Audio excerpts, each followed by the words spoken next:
Holy moly, a Tuesday has arrived, and this is the Sports Bash on 97.3 ESPN, the free mobile app. What's going on, everybody? I'm your host, Mike Gill. Josh Henning is producing today's show. You out there, it is a Tuesday edition.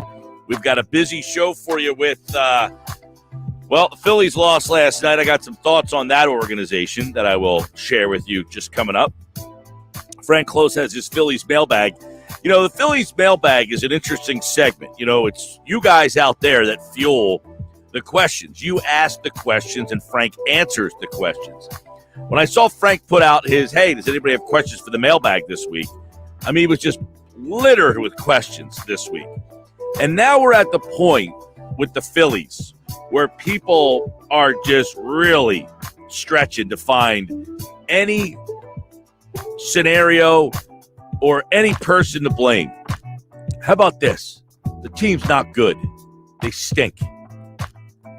And this is where I'll start with the Philly stuff. It takes personal pride. All right? Personal pride. This team lacks it. And why do I say it's personal pride that they lack? When you lose to an inferior team, one time, fine. It's Major League Baseball. It's a professional sport. You're going to lose to teams that aren't as good at you. And maybe you partied too hard on South Beach one night. You know, maybe the pitcher that night's girlfriend or wife was giving him crap before he left for the game and he didn't have it. That happens. When you consistently lose to an inferior organization, the Miami Marlins are not a good baseball team. It's not a good organization, and everybody else beats them. Sure, they win games, but they don't consistently beat teams. When you consistently lose to the Marlins, you have no self-pride. That inner somebody steps up and says, I will not allow my team to lose to the Miami Marlins again. And yeah, you're going to lose to them once in a while. But when the freaking Marlins are on your schedule, it's 2 out of 3 every time. That's Major League Baseball saying, here you go. Here's your 2 out of 3 to kind of get you back on track. And if you can't take 2 out of 3 from them, that's you. That's who you are. You are now worse than the Marlins. And that's who the Phillies are. You know, the Marlins made the playoffs last year. In part because the Phillies can't beat them. If the Phillies simply could beat the Marlins the last 3 seasons, there's a good possibility you would have seen some playoff baseball. But they simply have no self-pride. And not having self-pride is an indictment on your leadership on your roster. It's not the manager's fault. It's not the GM's fault. No, you could say it's the GM's fault that the team's not good enough. No, the Phillies roster is better than the Marlins roster. It's just simply better than the Marlins roster. It's better than the Marlins. What's different is the Marlins have self-pride and the Phillies do not. That's the difference sometimes between a team that wins and the team that loses. The Marlins know, hey, we're not as talented, but we have pride. The Phillies think they're more talented and have no pride. Pride is a thing that is innate. You can't teach someone to have pride. You can't teach someone to have inner pride. It's that thing where when something goes wrong in the moment, instead of blaming someone else, you say, we're losing to the Marlins. Yeah, I made a mistake or he made a mistake. I'm not going to blame someone else. It's that forget what just happened. How are we losing to the Marlins? And this is why the Phillies are who they are and are where they are. They have no leadership.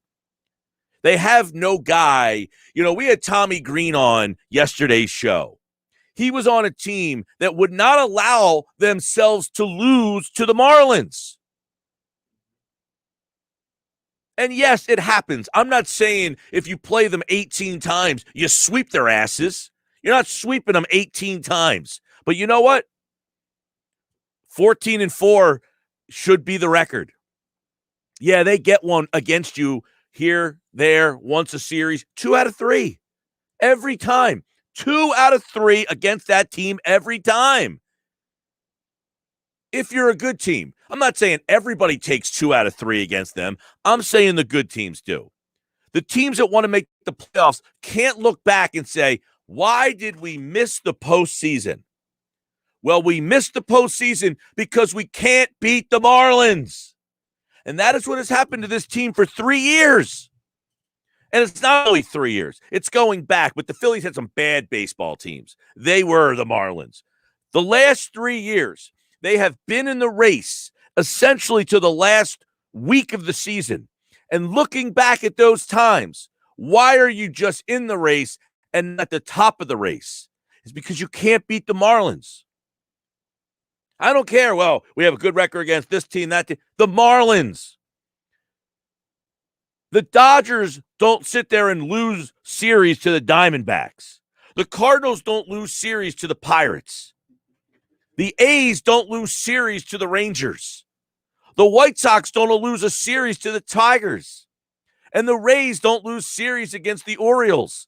They win those series 2 out of 3 every freaking time.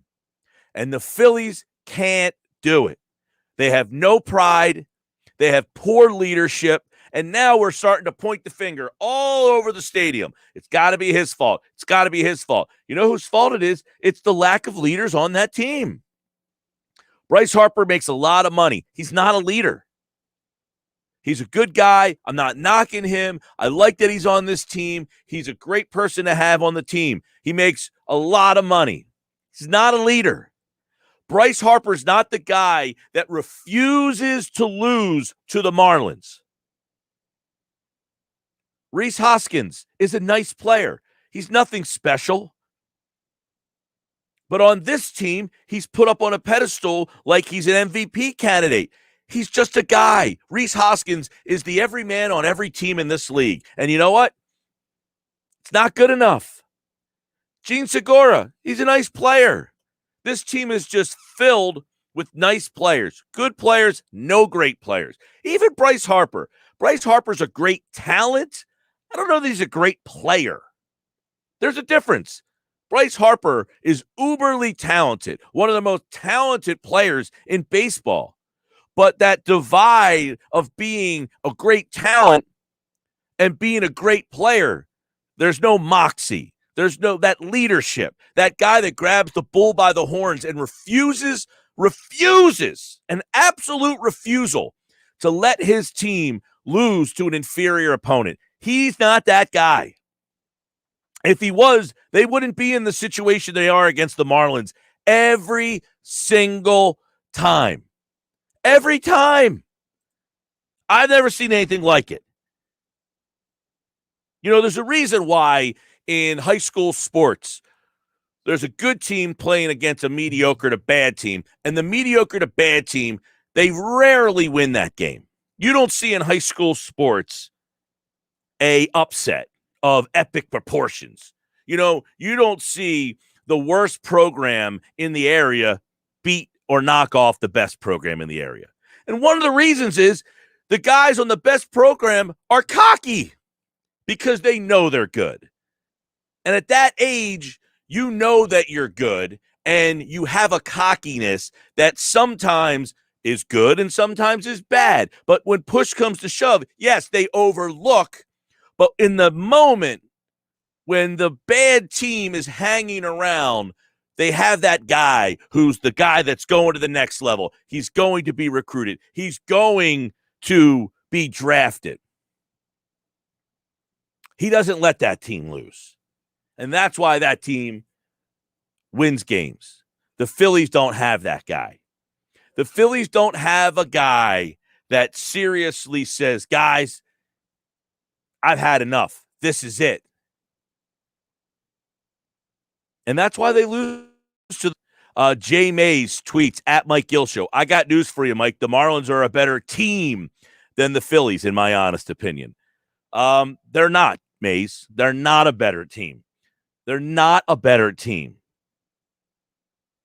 They're just simply not. To say that is ridiculous. The Florida Marlins, the Miami Marlins, whatever you want to call them, they are not a better team than the Phillies are. Roster, 25-man, pitching staff, 9-man in the lineup. They're not a better team. They have more pride. That's what the difference is. They have more pride. Give me a guy on that Marlins roster that you would say, that guy right there, he starts on this team. Right? I mean, Chisholm at second base, he's not a better player than Segura is. Segura's hitting .330. Rojas at short, I'll probably say he's a nice player. He's a nice player, Rojas. But in the careers and you're taking two guys, you're definitely taking Didi, who's out right now. And by the way, Torreyes is 2 for 4 last night, hitting .429. So it's not like, because Didi's out, they haven't had any production in that spot. Aguilar, he's a Hoskins. By the way, Aguilar and Hoskins are both hitting .261. They're literally the same player. I mean, they're essentially the same guy. Duvall, he's just a guy. He's a .230 hitter. Anderson, .250. I mean, their best hitter, average-wise, on the team is Dickerson. Dickerson, who the Phillies apparently didn't feel was good enough to stick around. The Marlins don't have a better roster. If you think they have a better roster, you need your head examined. They don't have a better roster. They have more pride. This is a pride thing, dude. Jay Mays, that's a pride thing. Michael Mason, at Mason1015, tweets, at Mike Gill Show. The Mets seem to lose to Miami as often as the Phillies do. Mets just lost last night to Colorado, who was 2-17 on the road before last night. 2-17, he says. Come on. You can't be losing to teams like that if you think you're a serious contender. And Michael Mason, you're right. The Mets aren't a serious contender. None of these teams are right now. But the Phillies separate themselves because it's one thing to lose to Colorado. They're not in your division. You play them 8 times. You play them there, here, and then that's it. When you can't take care of business inside your own division, that is the difference.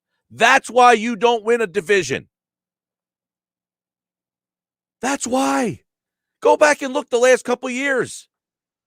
Bob Wankel was on with us on Friday. He talked about it. The Marlins' record against the rest of the National League East, opposed to the Phillies. That's your difference. That's why the Phillies aren't making the playoffs. It comes down to they can't beat the Marlins. What did Bob say? The Marlins have played the Phillies over the last 2 seasons. Since 2019, the Marlins have played the Phillies on a 96-win pace. All the other teams they've played in baseball, a 62-win pace. That's a 34-win differential. There's one reason the Phillies are who they are. They have no pride. That's what it comes down to. And Josh was telling me, he had a guy tweet at him last night, and I saw the tweet this morning about it's Girardi, and he's lost the team. Every single time a team in this town does something, it's always the coach's fault. You guys out there are the laziest bunch of people of all time with that take. It's always the coach's fault for you guys. It's this guy's fault. It's Kapler's fault. It's McCannon's fault. Always. It's Brett Brown's fault. It's Doug Peterson's fault. No, they have no pride. It's not always the coach's fault. It can't be Girardi's fault all the time. It can't be it was Kapler's fault. And then Kapler's gone. And then the same thing happens with, by the way, essentially the same roster. I mean, Joe Girardi was handed a lineup card that had the same guys in the lineup that Gabe Kapler had. So it was constantly Kapler's fault. Well, guess what? When Kapler went to a team that had some leadership. They have some pride. They have a guy on that team that refuses to let them lose games against inferior opponents. They go out there and you have a guy. Gabe Kapler's not a great manager, but when Buster Posey's in that lineup and Evan Longoria is in that lineup and Brandon Crawford is in that lineup, those dudes are saying, we are not losing this game or this series. Yeah, we're going to lose a game. We're going to lose a series. That happens. But not inside the division, not against an inferior opponent. We are not having that happen. They take 2 out of 3 to the Padres. You know, you take a look at why this Phillies team, you go back, and Josh, I don't know if you can go back and look at this. Look at the Phillies record against the Marlins. Look at the other teams' records against the Marlins, and then see how many games the Phillies missed the playoffs by. And it comes down to that. And the game last night, same thing. How do they score a run? How does the inning happen? What happens in that game last night? Show of hands. You look at the game last night, and what happened in that game? The game is, what, 2-2 in the third, 2-2 in the fifth, 2-2 in the sixth, I think it was. And what happens in the sixth and seventh inning? Right? What happens in the sixth and seventh inning? Flat out can't field the ball. I've never seen anything like it. Not being able to field a ball at this level is an absolute lack of pride.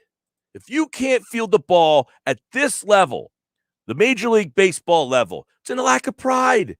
You're a major leaguer.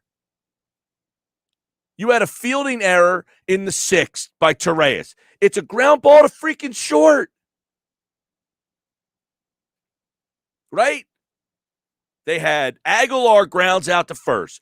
Duvall hits the ball to short and Torres with the fielding error. They get a single and then a triple, and that clears the bases. And what happens in the seventh? Rojas gets hit by the pitch. So you put a guy on because you hit him. But the error is why that inning happens. The error makes it a 2-run game in the sixth inning. And the Phillies end up losing that game by 3. That's what happens. You can't field the baseball. That's what happens when you don't have pride. That's what happens when you lack self-pride. And that's who the Phillies are. It's a team. Give me a guy on that team that you perceive to be the leader. Who is it? Give me the guy on that team that you would say, no, he's the leader. They don't have one. And that's how you lose to the Marlins. Bob Wankel on Friday's show said this. If you go back to the start of the 2019 season, the Marlins have played everybody else in baseball at a 62-win pace over 162 games. They've played the Phillies at a 96-win pace since the start of 2019. I think it's snowballed on the Phillies a little bit here. You know, I think the Marlins were kind of fired up to prove a point early on. And especially the last 2 years, they've had a lot of success against the Phillies. And I think at this point, they're in their head a little bit. They're not only in their head, they're better. I don't say they're a better roster. They think they're better. They feel that they are better because they have more pride. 609-403-0973. 609-403-0973. It is the Sports Bash Live on 97.3 ESPN. And don't forget, download the free mobile app. Do you guys agree? I mean, because Jay Mays, who sends me the tweet at Mike Gill Show, says, no, I got news for you. The Marlins are a better roster. That's not the case, Mays. It's not the case. They don't have a better roster. They have more pride. Because guess what? The Marlins, at the end of the day, at the end of the season, they're going to be 10, 15 games under 500. And if they're not, so be it. It's not a playoff team. The Phillies have a team that, pitching-wise, can make the playoffs. That lineup should be able to score runs. They can't field the ball. They can't field the ball. It's a Major League Baseball team that can't field. Never seen anything like it. Sports Bash brought to you by your Delaware Valley Acura dealers. For great deals on Acura's award-winning lineup, shop online, Delvac Acura Dealers, DelValAcuraDealers.com. All right, coming up, Frank Klose, Phillies mailbag. Does he agree that this team lacks pride? Jeff Nadu, how to bet the NBA playoffs this week. Michael Kaskey-Blomain on the Sixers and Wizards, because I got thoughts on that. Plus, the Eagles are out on the field. And there's a guy that looks really exciting. You might be surprised at who it is. Coming up.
All right, Sports Pass Live, 97.3 ESPN. Dan from EHC says it's the Phillies coaching staff. There you go with that lazy take, Dan. You probably said it was Kapler's fault, and you probably thought it was Pete Maccannon's fault before that. It can't always be, well, it was Sandberg's fault. He was really bad. Sandberg was terrible. Pete Mackanin was a solid manager. They didn't have a good team. So that's that. Everybody thought it was Kapler's fault. And now it's this coaching staff's fault. Dan, stop eating Cheetos, get off your ass, and pay attention to a baseball game. You can't keep blaming the manager all the time. It's the laziest take. You're better than that. If anybody says it's the manager's fault, you're letting this roster off the hook. Right? It's not the coaching staff and the manager. They've changed the manager. So it was the last manager's fault. This team's not good. They're not good. You know, he goes on to say Hoskins struck out on 3 pitches to end the game. He was jelly-legged and was clueless that the pitcher even throws that type of pitch. So how's that the manager's fault? That's the player being clueless. That's the player being jelly-legged. The manager's not up there saying, hey, be up there scared out of your wits. I mean, the laziness of that take, Dan, you're a disgrace to a baseball fan with that take. It's ridiculous. Because you're the same guy who probably bitched and moaned that it was Kapler's fault.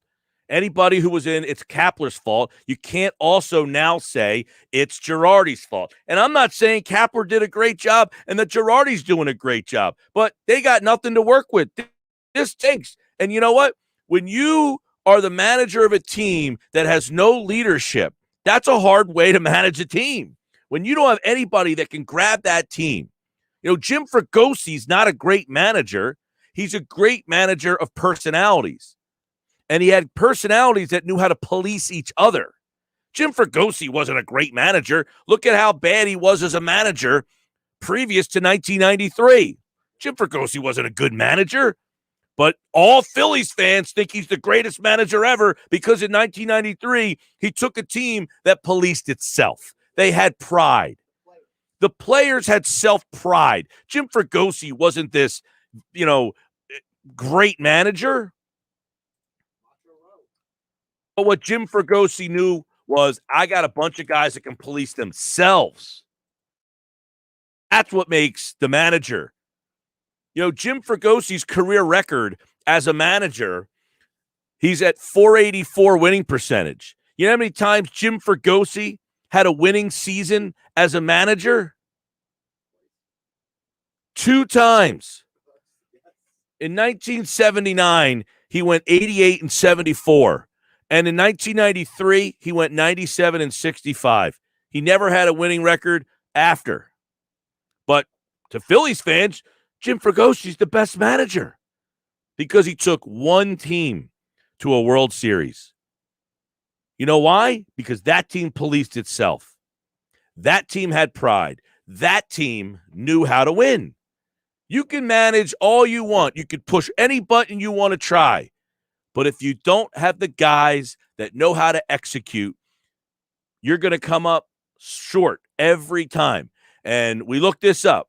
In 2018, the Phillies went 11-8 against the Marlins. They finished 8 games behind the Braves. Now, of course, I'm not asking them to win every single game. And that year they had a winning record against the Marlins.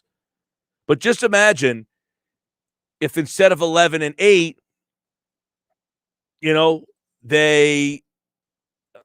what the heck just happened to those numbers? There we go. Instead of 11-8, they are 15-5.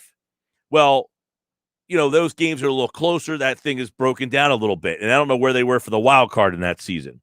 In 2019, they were 9-10 against the Marlins. In 2020, they were 3-7 against the Marlins. And they finished 3 games behind the Marlins for the final wild card spot. So instead of 3-7, if you're 7-3 and just flip that thing, you're in the playoffs and the Marlins are at home. It's the manager's fault. Holy mackerel. On the text board. You're fired up today, Mike. I hear Josh in the back laughing. I am tired of watching a baseball team that has no pride. I'm tired of watching a team that loses to the Marlins, right? And I'm tired of embarrassing takes like Dan from EHT, who's a clueless buffoon, who says Girardi is not coaching coaches to coach players. That's not even a sentence. The coaches and managers of this team have changed constantly. It's the same roster. Watch a game and watch a game from a couple of years ago. Hey, you're watching the same team. Rhys Hoskins, Gene Segura, Andrew McCutchen, Bryce Harper, JT Realmuto, all the same guys. It's the same team. So the new manager came in with the same guys that you complained about before. It's Gabe Kapler's fault. It's Gabe Kapler's fault. These are the same players. They have a new manager, and now it's this manager's fault. So you're going to be the same jackass who's going to complain about the next manager that comes in. You know why? Because these are going to be the same players. Until you do something about these players, you're going to keep complaining about the manager because you don't know anything about baseball. You're an idiot. Yes, that's the answer for you, Dan, in EHT. You're not a smart person, and that's why you bring up Girardi, because you can't think for yourself, so you follow every other sheep out there that absolutely says, oh, Joe Girardi's not doing a good job. You know why Joe Girardi's not doing a good job? His team stinks. That's why. He has a bad roster. He has a bad team that has no self-pride. If you can't see that, you should start taking up knitting. Go watch the Food Network. They just signed Guy Fieri to a 3-year, $80 million extension. You'll get more out of that. Because right now, this team here has no pride. They have no inner leadership. Again, Jim Fergosi's not a good manager. He had a team that had pride. Jim Fergosi didn't do anything that was, wow, this guy's a Hall of Fame manager. For 1 year, he had a bunch of guys that policed themselves. And then the next year, they stunk again. Did Jim Fergosi all of a sudden go from a great manager to a lousy manager? No, he did not. He went from a team that had a lot of talent to a team that broke down. This team here has talent. This team here has ability. This team here has no self-pride. They have no guy in there that leads that locker room. I'm not saying the Phillies' talent is pathetic. They have talent. They have enough talent. The fact that this team is about 500 is almost mind-boggling to me. I don't know how this roster is almost 500. The answer is because they have talent. The fact that the Phillies are 23-25 is they have talent. The problem is they have nobody in there that has enough pride to get more talent out on a night-to-night basis. That's how you lose to the Marlins. That's why you lose those series. And at the end, I guarantee you again, you look at the Phillies-Marlins, and if the Phillies and the Marlins is what it's been the last couple of years, the Phillies are going to be right there at the end, just like they've been the last 3 years. And they're going to be missing out in the playoffs because you're going to look back and say, my God, they couldn't beat the Marlins. 609-403-0973. Sports Best brought to you by Dorothy Gale Roofing. There's no place like your home. And if you have a leak and need a new roof, call Dorothy Gale Roofing, 877-97-KEVIN, or visit online, DorothyGaleRoofing.com. You know, I'm tired in this whole area. That's all we always do. We always blame the coach. We always blame the manager. We always blame them. Always. Because we're not creative enough to say, you know what? This team is just not very good. It's not the manager. Yeah, once in a while, Girardi makes a bonehead move and it contributes. Not every night. team can't field the ball. He can't field it for them. When Larry Bowa was the manager, they stunk. Larry Bowa didn't have a good team. This is a good team right here. This is a team that should be winning more games. You know why they don't? They don't have any pride. Back with more.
241 Sports Bash Live, 97.3 ESPN. The text message says that, OMG, it's not the same players. This core group has been the same guys for 3 years. Harper, this is his third year. Real Muto, this is his third year. Hoskins, this is his, fourth or fifth year. McCutcheon, this is his third year. Segura, this is his third year. Nola's been here from before that. Eflin's been here before that. Velasquez has been here before that. Neris has been here before that. I mean, if you just want to jump out and say, hey, I don't watch any games, I just like to say it sounds stupid, then that's on you. But it's the same core group of guys. Yeah, there's Bohm that has added to the team. Quinn, he's been here for 3 years. I mean, to say that this isn't the same guys, I don't know what game you're watching. This Phillies core has been here together for 3 years. They stink. They have no self-pride. That's the problem with this team, Frank Klose, 97.3 ESPN.com, Phillies insider. This isn't a team, Frank, that lacks talent. They lack self-pride is what – when you lose to a team like the Marlins consistently over and over and over again, year after year after year, with the same core group of guys, there's nobody in there that's just says, we are not losing to this team. That's a lack of self-pride. It's not that they don't have talent. They have more talent to the Marlins. Do they not? They should. At least on paper they do. And, I think Ricky Vitalico, to your point last night, said on the broadcast afterwards that people were laughing in the dugout down like 6-2. There's not the sense of urgency, it seems, from this Phillies team to really make some things happen. Yeah, they've had some injuries. Yeah, there's been a couple other problems, which I'm sure we'll get into, but really, still, they should have a little bit more fire in them, it seems. Yeah, I mean, to me, when I look at this team, it's coming down to they have the talent. That's why they're right around 500, because they simply have talent. But they have no self-pride to be able to say, look, we're going to hand you the schedule says we're handing you 2 out of 3 every time you play the Marlins, and they can't do it. It's prevented them from making the playoffs at least 2 out of the last 3 years, just not being able to beat that team. And if you look back at this season, the way it keeps going, if it's going this way, it's going to happen again. You're going to look back and say, Bob Wankel was on Friday. He said, the Marlins have a 96-win pace when they play the Phillies. Against everybody else, they're a 62-win team. That, to me, is the difference. That's your story.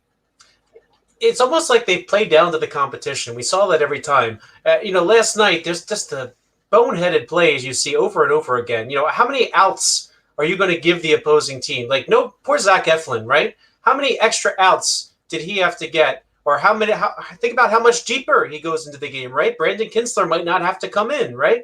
So it just seems like their head isn't in it.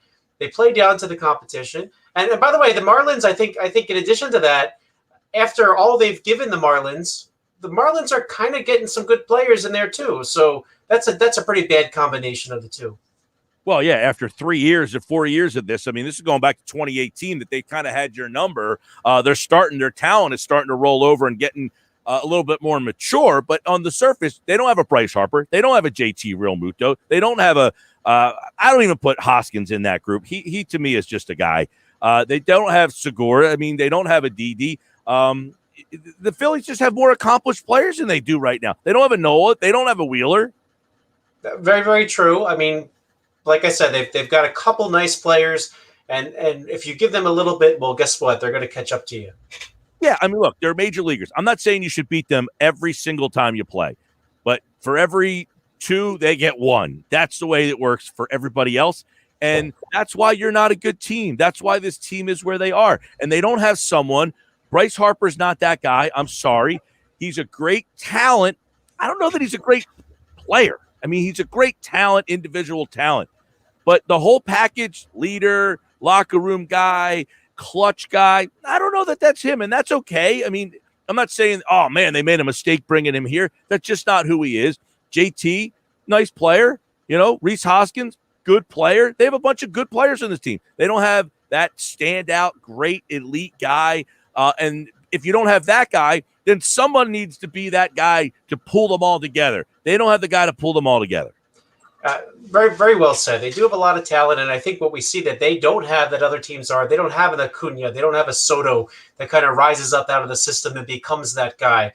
I think, the fact that Bryce Harper came from somewhere else, JT Realmuto came from somewhere else, I think that's kind of contributing to this a little bit, right? The idea that he's their homegrown superstar is just not there. All right, a couple guys. Let's get to your mailbag questions because some of these, obviously, you had a lot of questions this week. A lot of questions this week because people are frustrated now. This is when it gets from I had expectations, I had some hope, I like this team, and now this is what you're getting. So people are ready to start firing the questions. So one question that came in from multiple people. Russell was one, Jim was one. They want to know young players. Cornelius Randolph's name has come up. The Phillies farm system has nothing to be excited about. Is he one? It's a very, very good question. When you consider when the Phillies drafted Cornelius Randolph, it was way back in 2015. That was 2 presidents ago. Mick Abel, last year's first-round pick, was in 7th grade, right? So it feels like Randolph has been around forever. And at the end of last season, of course, last season there was no season, but the year before that, he was batting a boring 247 at AA, and he's still with the organization. This is probably his last year, and guess what? He is stepping up in a very, very big way. He's hitting 377, including 5 doubles and 4 home runs at AAA Lehigh Valley. Someone hitting like that, this Phillies team could use right now. So people are asking, could he possibly contribute to this team? And I think the answer is going to be yes, either one way or another. Now, we talked a ton about center field over the last several weeks, but very telling thing the Phillies did last week, which was Cornelius Randolph started in center field for the Iron Pigs for the first time ever. So I think the Phillies are starting to think, okay, well, he's hitting now. This is kind of what we envisioned when we drafted him in the first round in 2015. Can he play some center field? Could he be somebody that's on the bench that could come in and spell somebody at all 3 outfield positions? I think they're trying to figure that out now. Maybe they'll be lucky and get a diamond in a rough in this late bloomer, perhaps. But I think whether or not he comes up could depend on where this team goes. I mean, let's face it, 500 team, as you said, if the Phillies do better, well, then it might be harder for him to get on. But if they do poorly, well, guess what? They're going to need to start seeing guys like Randolph because they got to make a decision on him, whether or not he's going to be with the organization or not next year. So he's kind of played himself into the mix. Another injury or two, he could be right up in Philadelphia. But the Phillies will have to make room on the 40-man roster. But it'd be really a nice surprise for the Phillies if they can finally get something out of this draft pick from 2015. Yeah, that would be nice. By the way, center field, which has been a big problem, has all of a sudden, they have Herrera hitting in the 2-hole. What'd you think about that? Well, we've said this before. Herrera's highs are high, his lows are low. The Phillies can't afford to see him go for another 1 for 18 like he's been known to do, right? So his All-Star season, he kind of kept his foot on the accelerator a little bit more, but 2018, 2019, even before he left the team, he had some really low lows and some high highs. So is this him finally figuring it out? The way he got started in the major leagues, you thought, okay, well, he's got nothing left in the tank. He's giving them something. Say what you will about his personal issues, but hey, if he's hitting, you got to play him, right? I mean, he and Segura only are the 2 that seem to be hitting right now. All right, Frank's mailbag right here on the Sports Bash. What about Bryson Stott? He is the first-round pick, single A, 23 years old. You can go up to Lakewood and watch him, but why is he playing at single A? It's really interesting. 23 years old, right? That's how old Mickey Moniak is. That's how old Cornelius Randolph is for another month, right? So, but Bryson Stott, when they drafted him out of college, the thought was maybe he'd be a quick riser. They drafted him the year after Alec Boehm, and I know the one question said, don't mention there wasn't a season last year. Well, but there wasn't a season last year. So he's only played before this year at the short season Williamsport, which is no longer in the league anymore, and then rookie ball down in Clearwater. So this is his first full minor league season. I think he's impressing so far at Class A Lakewood, Jersey Shore. I guess we should get used to saying, right, is now the name of the Lakewood affiliate. If he impresses, I could see him going from AA to AAA, and then if the Phillies are out by September, you might even see him in Philadelphia. So the lost season, it did hurt somebody like him because of his progression. Hadn't got to play that full season yet. I see him starting in Class A at Jersey Shore in Lakewood, and I could see him being in Reading in the next month, even if he can show that he can really hang there. And so far, he has. He's obviously a future shortstop for those out there, right? I mean, they or second base. So in fact, if you look at what he's doing up at Jersey Shore, he's playing kind of 2-to-1 shortstop to second base, but they are using him at both positions. So I think they're trying to figure out exactly who he is and where he might help the Phillies down the line, and you'll see him do some more of that up the middle later. Okay, speaking of young prospects, one guy that we were supposed to be excited about, Spencer Howard, came out like gangbusters for 2 innings. Then he initially essentially said he was running to first base to go cover the bag, and he couldn't get his heart rate down. Essentially, he's just saying, I'm out of shape. So is he a starter or is he a bullpen guy? I mean, what should we think about Spencer Howard? This was one young guy that they had in their system that we could be excited about, and now, And he's the one that, let's face it, they kept over Sixto Sanchez in the JT Realmuto trade, right? So they're very invested in him. But part of the problem has been he has not pitched a lot of innings in any professional season. His total innings in his longest year so far in professional ball is 112.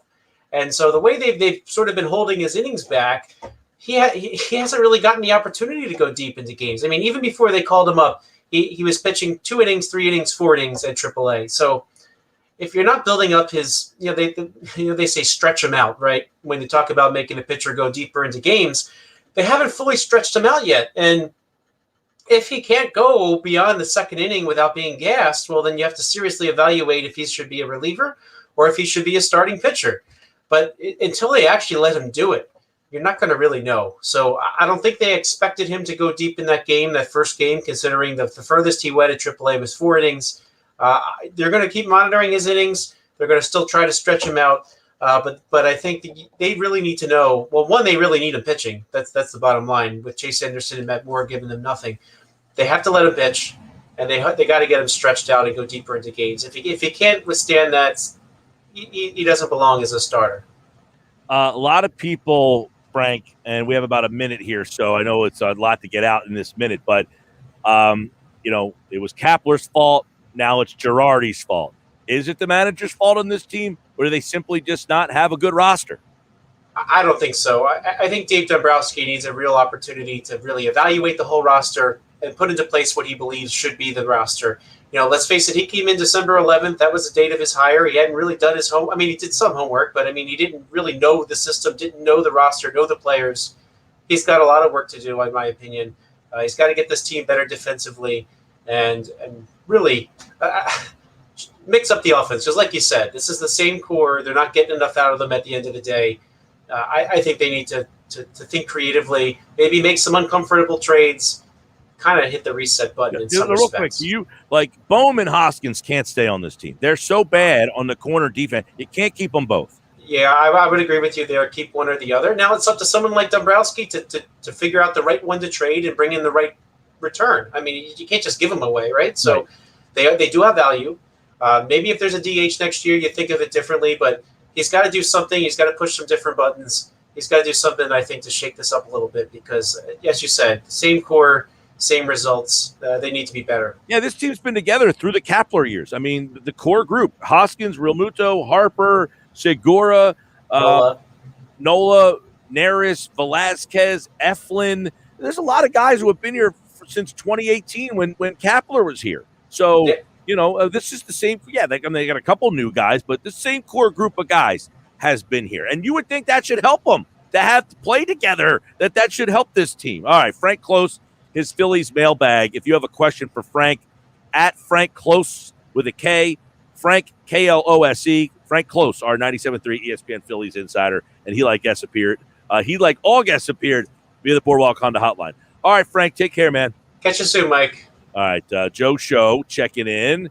Phillies are not a 500 team. I say they finished more than 10 games under 500. Oh, man, now it's getting really bleak. Well, if they play the Marlins consistently, you're right. They might finish 10 games under 500. The theme and the word of the day is pride, and the Phillies lack it. They have no self-pride. That's how you are a losing team to the Marlins. I'm Mike Gill. This is the Sports Bash on 97.3 ESPN and the free mobile app.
All right, hour two. I'm Mike Gill, Sports Patch, 97.3 ESPN. I just had, I was away over the weekend. And sometimes when you're away and you, like, go other places, you know, you always think where you live is great and it's cool and everything. But, man, where I was, the service is so bad in some other states. It's just, like, unfathomably bad. You can't even imagine. I waited 40 minutes for a bagel. And it's just like, you got to be kidding me. 40 minutes. People coming in, you know, I'm standing there. I put my order in. People come in after me. They're leaving before me. I mean, they just have no idea. I said, if you were at the bagel store in like Margate or Summers Point or Northfield or Ocean City, this place would be cleared out in a second. And yet there's 5 people in line, and this bagel store just couldn't get it right. I mean, whew, that's what got me all fired up today. But I'm going to try to calm myself back down. Jeff Nadu, BMOC, is here, big man on campus. It's try to get some money for the people out there. What's going on, man? How are you, Mike? Yeah, I got to tell you, reasons I would never move from this area, in this general vicinity, the East Coast, just because this laid back way of doing things, it's not really something I want to be a part of. Ah, man, I couldn't believe it. I'm thinking to myself, how is it that I ordered one bagel and it took me 40 minutes? My mother was waiting in the car, and she came in and said, "What the hell's going on?" She thought I was eating in the place. Yeah, it's I always hate that. I don't want to wait. I agree with you. I do the same thing. All right, so let's get to these NBA playoffs, man. First off, let me ask you this. What'd you think of the Sixers game 1? Were you encouraged or discouraged? Well, look, I don't think they're going to have a ton of trouble in this series. The Wizards don't play any defense. Look, I was really just irritated with the refereeing. I thought it was particularly bad. I'm not really one to ever do it much anymore, just because blaming the refs really never gets you anywhere. It's not like they're ever held accountable for anything. But I thought the refereeing was very bad. Joel Embiid, wildly enough, scored 30 points, and he only played in 30 minutes. It's pretty incredible. He was still very effective, but he never really had his footing, I thought. But even with Ben Simmons not scoring, I mean, he did other things. I was pretty encouraged by it. I don't think they're going to have a ton of trouble in this series. I think if they don't sweep, it'd be pretty embarrassing, frankly. This is not a team that should be beating them. Well, Jeff, so one of the things was that we wanted to see all year was, it's Tobias Harris. He had a much better regular season. We wanted to see, could he do it in the playoffs? Are they going to defend Ben Simmons in such a way? It didn't seem that they defended Ben the way that teams have done it in the past. As I've said all year, you can't defend in the same way because this roster configuration is better. And we saw a better Tobias Harris than the one we got in the regular season. So that was what was encouraging me, especially after a 10-day layoff. Yeah, that was the best I've seen Tobias Harris play. He's always been kind of that, he's a good player. I wouldn't consider him like a superstar or anything, but he's a good NBA player, and that was the best I've seen him play. I mean, really in his entire career, he's been with a couple teams, but I thought he did really well against some of the smaller ball lineups they had to go to. I will say this, if I'm Washington, this is wild to say, I'd play a lot more Ish Smith. I thought Ish Smith was very good in that game the other night. I know Russell Westbrook and Beal are going to get plenty of minutes, but I thought Burton's played well for them. I thought Ish Smith played well for them. It was, I think, a little of all that. But Sixers it would be surprising if they lose. All right, Jeff Nadu's with me here. And, all right, we got NBA games. We got NBA action out there that I'm interested in getting your take on. You've been hot on the NBA, man. Here we go. A couple games tonight with the Celtics and the Nets. Now, this is a big playoff number, and the Celtics were in that game early. Opened up 8.5. We got Celtics getting 9 points here in game number 2. That's a pretty sizable number, 9 in game 2. Yeah, this is another series, Mike, that I would be very surprised if the dog wins any of the games. The Nets are just much better. Not having Jaylen Brown really hurts, because hypothetically, Mike, you could get Tatum to go off for 40 and let's say Kemba goes off for 30, Right. That's not enough. They are so poor at the rim, the Celtics, defensively. I didn't even think Brooklyn, they didn't even play particularly well. Still won by 11. They were 8 for 37 from 3. Didn't really start out real good. I think they only had 19 points in the first quarter. So, yeah, I have a hard time trusting at all and wanting to play Boston Celtics in this matchup. I don't know if I'll play either side. It was just kind of a pass for me. I think it's going to be probably around the number. If you remember last year, Mike, in the bubble, the Bucks played the Magic, and every number was 12.5, and they were right around the number every time. That's probably where this series is. I think these lines are pretty good in this one. Okay, Lakers, Suns. Suns won game 1. Game 2, though, on their home floor, Suns are still getting points. It opened at 1. It's 2 in certain areas. So are you surprised? Actually, it just took a little bit of a jump as we're having this conversation. I saw it go up to 1.5 over at FanDuel. 209 over under. But are you surprised that the Suns are getting points at home? Yeah, I was pretty surprised to see them as 2-point dogs really for most of the morning. We have to remember, I guess maybe the Chris Paul stuff is worse than maybe they're leading on. He'll play tonight. Is he as effective? I think when he's not as effective, they're not as effective because they can't necessarily involve Ayton as much. I think the Lakers obviously stopped doubling Chris Paul and even it out a little bit. Look, offensively, the Lakers just couldn't score. They didn't do anything bad defensively. They just couldn't score. They didn't shoot the 3-ball well. Davis was not a part of the game. Schroeder was in and out. They just didn't get much contribution from anybody. I think they played much better tonight. I think they get the job done here. I actually played Lakers team total over 105.5. I'm not exactly sure that the Suns played extremely great defense. It was just the Lakers just couldn't make anything. I think they have a much better offensive game tonight. I think they win this game like 111, 104, 112, 107, something like that. I'm gonna lean on them scoring over 105. That's kind of what I zeroed in on. I still think the Suns are solid.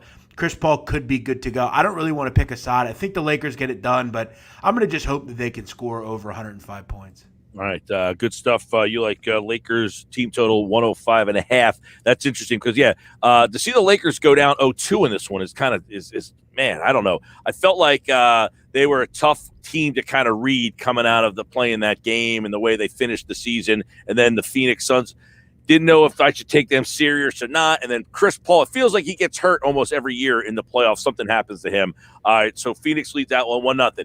All right, we got Dallas leads this series 1-0 on the road in L.A. against the Clippers. And you got the Clippers a 7-point favorite in this one tonight. That's a kind of an interesting number coming off the loss. So I guess they're feeling the bounce back here. Yeah, I always really like Game 2s this series, Mike. I hit it up last night, went 2-0. I really always like Game 2s because you can kind of right the wrongs for a team in Game 1. Look, Game 1, it was another case of the Clippers just couldn't make any shots. They were 11 for 40 from 3. This is the best three-point shooting team in the NBA. I don't imagine that's going to happen again.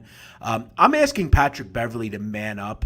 This guy talks, but he never seems to end up bringing it in the playoffs. And Luka Doncic has destroyed this team for a while. He didn't play last year, Beverley, but he's in there now. I need to see him man up and give a performance tonight against Luka Doncic. I'm not saying shut him down. Do something. I look at the Clippers as a good bounce-back spot. I think they take care of business to get the job done here. I laid 6. I actually bet this on Saturday night right after they lost. I made it a point to realize I don't think the Mavericks are going to get 15 from Brunson and, all sorts of other contributions. Max Kleber, one of their bigs, might not play tonight either. I think Zubac may have a better game. I think Ibaka plays better for them. I think the Clippers tie this series up. If they don't, they're going to have major issues, and the Heat's going to continue to get worse than the Clippers. This team's already a team that blew a series lead last year. I'm again looking at Patrick Beverley, and I'm wearing the Iverson, 2001 shirt. We forget that Tyronn Lue actually played Iverson pretty good defensively for large parts of that game, even though Allen went off for 48. I think you could agree, Mike. Tyronn Lue did some pretty good things at certain points. I need a similar effort tonight from Beverley against Doncic. Doncic has destroyed the Clippers. They need to put a body on him. Keep in mind, Jeff, the Clippers tanked at the end of the season 2 games to get this matchup. Exactly, and that's what's embarrassing about it. They need to wake up. I think they do tonight. I think what they do tonight is kind of what Dallas did in Game 1. I think they probably win 115, 105, better defensive performance. They make some shots tonight. I always like game twos. I always find them very simple to cap, and I like what I'm seeing here. We got some game twos over here on Wednesday night. Let's get a couple quick thoughts on this. Let's go Hawks-Knicks. We got Hawks up 1-0. They are a 2-point dog on the road here, over under 212.5 on DraftKings. So, obviously with the Knicks, you get low-scoring games, but the Hawks are a good-scoring team. So I find that total kind of interesting. But the Hawks get 2, even though they lead the series. Yeah, this series I think is going to shake out how I thought it would shake out. Look, Mike, at the end of the day, the Knicks just don't have enough offense, okay? And the other team has a guy called Trae Young. It's just that simple. And we saw that. They did a pretty good job on Julius Randle, which they should be able to do with Capella and Collins and some of the other bigs that they have. I really like some of the moves Atlanta's made. I think they're a better basketball team overall. I think defensively they're a lot better than people give them credit for as well. I don't think you get 27 from Alec Burks. I hate to say it. I think Atlanta's going to win this game as well. And I don't know if you saw it, but Mayor de Blasio all of a sudden is a Knicks fan, and I think he might have put the hex on the Knicks after I saw that video today. He wants Trae Young to stop flopping. Yeah, I thought he was a Net fan. Now he's all of a sudden a Knicks fan. Why does Bill de Blasio ever do anything right? It's amazing. No, but there's a guy who is he's like a waiter in one of the restaurants in Atlantic City. Looks exactly like him. I'll have to send you the picture. I'd love to see that. Yeah, I got a picture of this guy.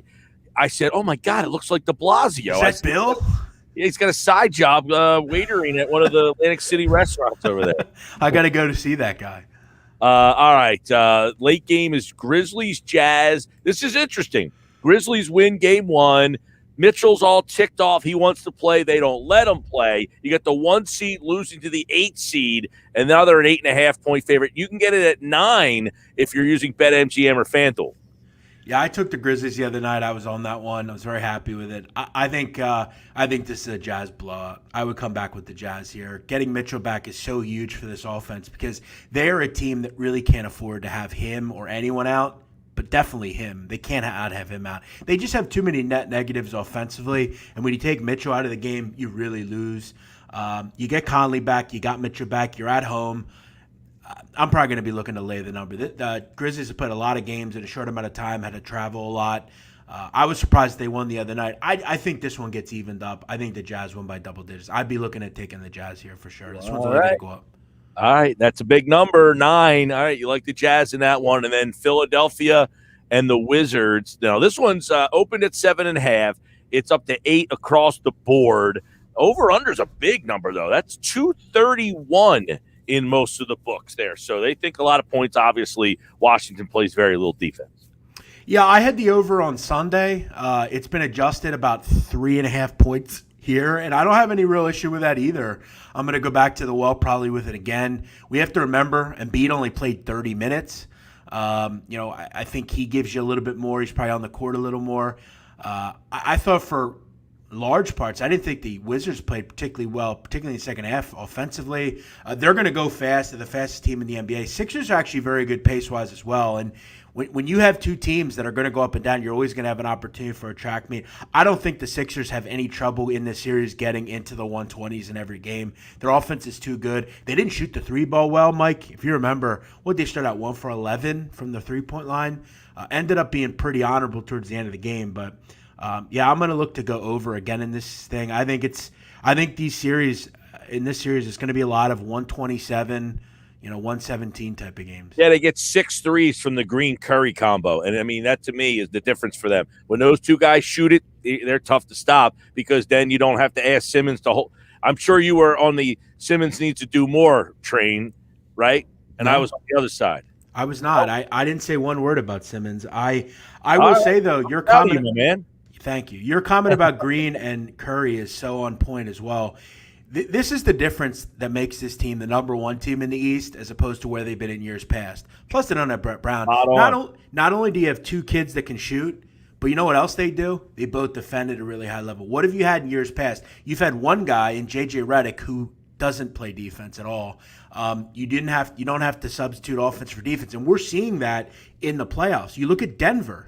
The Denver Nuggets have major problems because they would last year they'd bring Porter on for points, and he'd give them good offense. They could bring in guys like Will Barton or Gary Harris to play defense. They don't have that this year. They have to stick with Porter 35, 40 minutes, and you see defensively they've had issues. Yeah, well, this roster configuration, I know you mentioned Brown. This roster configuration, he never had this. I mean, you gave him spacing, I'm sure we would be talking a little bit different because his style, he wanted this roster. He never got this roster. That was the problem. Now, you could say that's his fault. He played a style that was not conducive to the roster he had. I also want to say one other thing, and if I see it again, I might jump off the balcony. If I see Korkmaz for a second in any other game. You're not getting Korkmaz. I think they got Jeff. I think it's Maxey in because they were 1 of 11 from 3. They were trying to get going there. No. Well, when he misses 2, get out. Yeah. He is Reddick, but he's not. He's a poor man's Reddick. I don't want to see him. If you're going to give someone minutes like that, give him to Maxey because Maxey can get to the line. He said today he's going to get Maxey more minutes. Or it was either today or yesterday. He said Maxey's going to get more. He should. I don't need to see Korkmaz in a series in the playoffs. Not never. Unless they're up 40. That's the only time I want to see him. At Jeff Nadu, big man on campus. You'll be talking about the games tomorrow. Yeah, every day, noon Eastern. And go check out my podcast to sit down. It's about the Mafia if you love the Mafia. There is a Mafia. We talk about the history of it. We have an unbelievable show tomorrow on a guy that not a lot of people know about, but he has a fascinating life. We talk about the Donnie Brasco situation, which, yes, Mike, did really happen. We talk about all that and more on the sit down. Catch it on every podcast place you can go. All right. Jeff Nadu's the host, and he'll be back here on the Sports Bash on Tuesday. All right, Jeff. Thanks, Mike. Good to talk to you as always. Good to see you, man. Jeff Nadu at Jeff Nadu, big man on campus. He does the hoops hour each and every day at noon, wherever you can find your Jeff Nadu on Twitter. Find him there. That's where the video is. The Sit Down's a great podcast. If you haven't listened to that, if you're into the mob and all that kind of stuff, he did a great one on the real Jimmy Burke, I think was his last one. It was a real good one. All right, when we come back, Michael Kaskey-Blomain talks a little Sixers with us here on the one and only Sports Bash Live, Atlantic City's only live and local sports talk.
All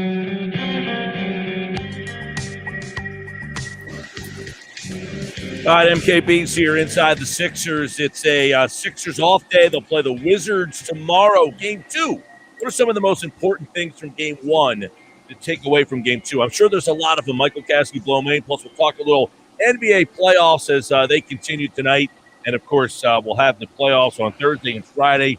We've got the Bucks and Heat. That was a blowout last night. And we've got the Nets in Boston on Friday. Sixers Wizards on Wednesday. MKB is here on the Sports Pass Live on 97.3 ESPN. All right, Michael, what's going on, man? What's up, Mike? Top takeaway from you in that Sixers Game 1 win. Of all the things that happened, what stands out as this was the most – this should be being talked about the most? Tobias Harris going beast mode for sure. That's huge, obviously, for them. And I think it was huge for Tobias coming off of the postseason that he had last year against Boston.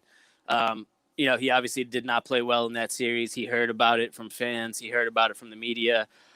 He heard his contract being criticized pretty heavily. So him coming out in attack mode and being able to, not only help the Sixers, but completely keep them in the game in that first half when Joel was, strapped to the sideline in foul trouble, I thought was huge. And, he's obviously not going to score 37 points every game for Philly, but if he can come out with that, aggressive attack mode and continue to put up points like that, that's, a huge boost for them for sure. Yeah, why is he able to do that? What's different when, like I said, that was the biggest thing, Michael, is can he do this in the playoffs? And then, of course, once he did it in the playoffs I want to see him do it against the Nets, So they'll keep moving the goalposts until he fails, essentially. Right. But to me, I said, if you watch the 72-game season, you didn't think he was going to fail. He looks like a different player. Yeah, absolutely. And I think it's a combination of things, Mike. I think part of it was him having to take a look in the mirror after last season and after he got that contract and things didn't work out, obviously, the way he had hoped. I think he had to, realize that he still had some work to do. And I think he went in the lab. He obviously got stronger in his upper body. He's way more aggressive and confident going in the post and shooting over lower guys. And I think the roster construction obviously helped him a lot, too. I think he was kind of hamstrung last year between Al Horford being in there and Ben, obviously, and Joel. He wasn't quite sure where he fits in. And this year, it was very clear that, Joel was the top option, but Tobias was the number 2 offensive option right behind him. I think Doc made that, really clear as soon as he came in here. And it was a lot easier for Tobias just to accept that role and thrive in it. And I think to me, when I watch him, I see the decisiveness. Yeah. I know exactly what I want to do with the ball. Before, he looked like a hockey player that was ready to take a penalty shot. He's like approaching the puck. What am I going to do? Should I go this way? Should I go that way? Now he catches and either catches and shoots, catches, dribble, pull up, dribble to the basket. I mean, he knows exactly what he has a plan, that decisiveness. That's the difference I see in him. And then it goes over to the next guy who gets ripped all the time is Ben Simmons. He didn't play well offensively, scored 6, missed all 6 free throws, which, by the way, should be criticized, unacceptable for the free throws. But what he provides in the other elements, Green and Curry scored 26. I would imagine 20 of them come because of Ben Simmons. Harris scores 37. I'm imagining about 27 of them happen because of where Simmons, I don't understand it. But that being said, if Simmons gives you that game, can you win a title? Yeah, I think so, Mike. Granted, obviously, like you said, that he's not getting a pass for the free throws from me. Nor should he. Right, absolutely, nor should he. That's, going 0 for 6, especially in a postseason game when it's been a glaring flaw for him since he came into the league. It's unacceptable. And especially, he needs to have the confidence to be out there at the end of these games because they're going to want him. Obviously, in this series, they want him on Beal in clutch situations. They're going to want him potentially on, Trae Young or Julius Randle or obviously some of the guys on the Nets down the road. And if he's a liability out there on the floor in terms of they're going to be fouling him down the stretch and he's not confident enough to make him from the line, that's a huge negative for the team. But outside of that, I thought he played an excellent game in that game 1. And I do think, as long as this free throws climb up more to 50, 60, 65%, that he can play exactly like that in terms of, shooting the ball, spreading it all around to all the other shooters, and playing lockdown defense, getting the Sixers out in transition. I thought he did what he does. People are still looking for him to be, a 20, 25 point scorer. And he's made it pretty clear that that's not, his game, at least in the way that the roster is constructed for Philadelphia right now. And they don't necessarily need that, as Doc has said, over and over again. People act like Doc, I don't know, doesn't know what he's talking about, or he's just blowing smoke. But he means when he says that, they have enough options, they have a good offensive game plan that doesn't need Ben to take 15, 18 shots and score 20 points. They need him to be aggressive, getting down the floor toward the rim, and then looking for his shooters and playing D on the other end.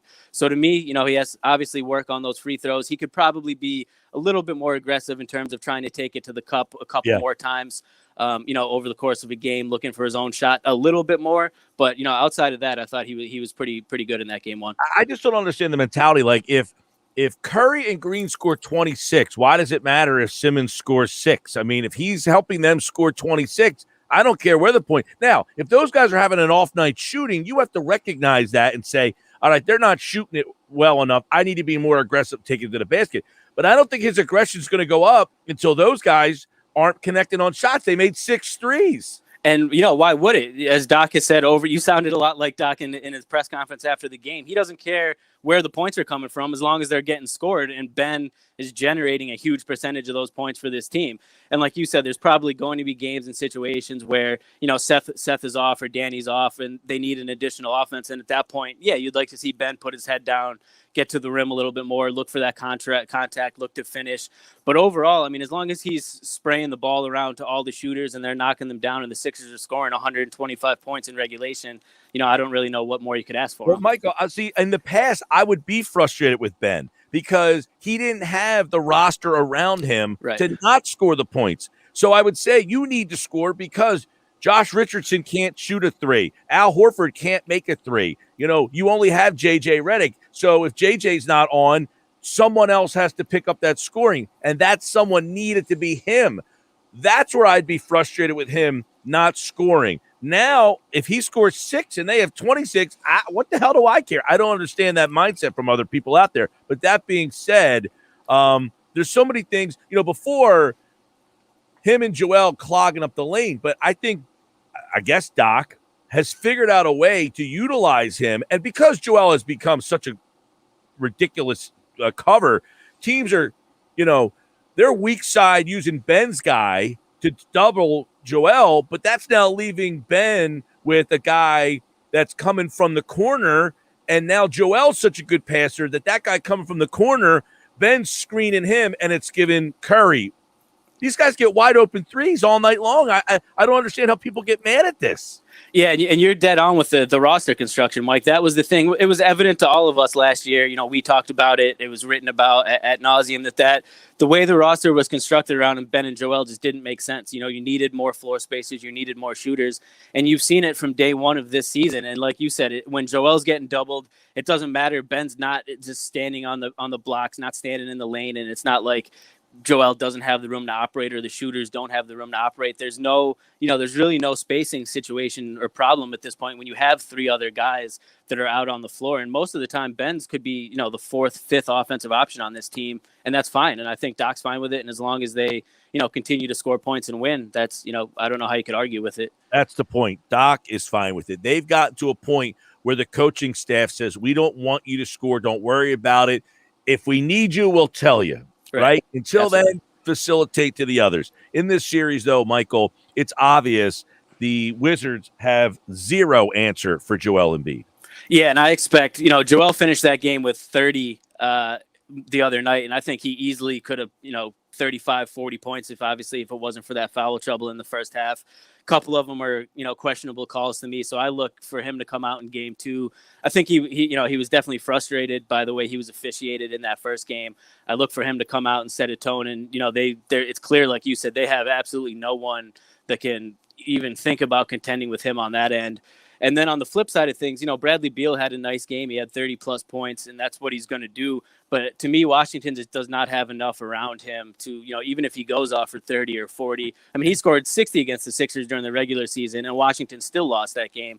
So to me, the Sixers are obviously the deeper team, the better team, the more balanced team. And I think Joel specifically will have, a big-time bounce-back game in game 2. Right, and look, I mean, the Sixers had not played in 10 days. The starting unit did not play a game.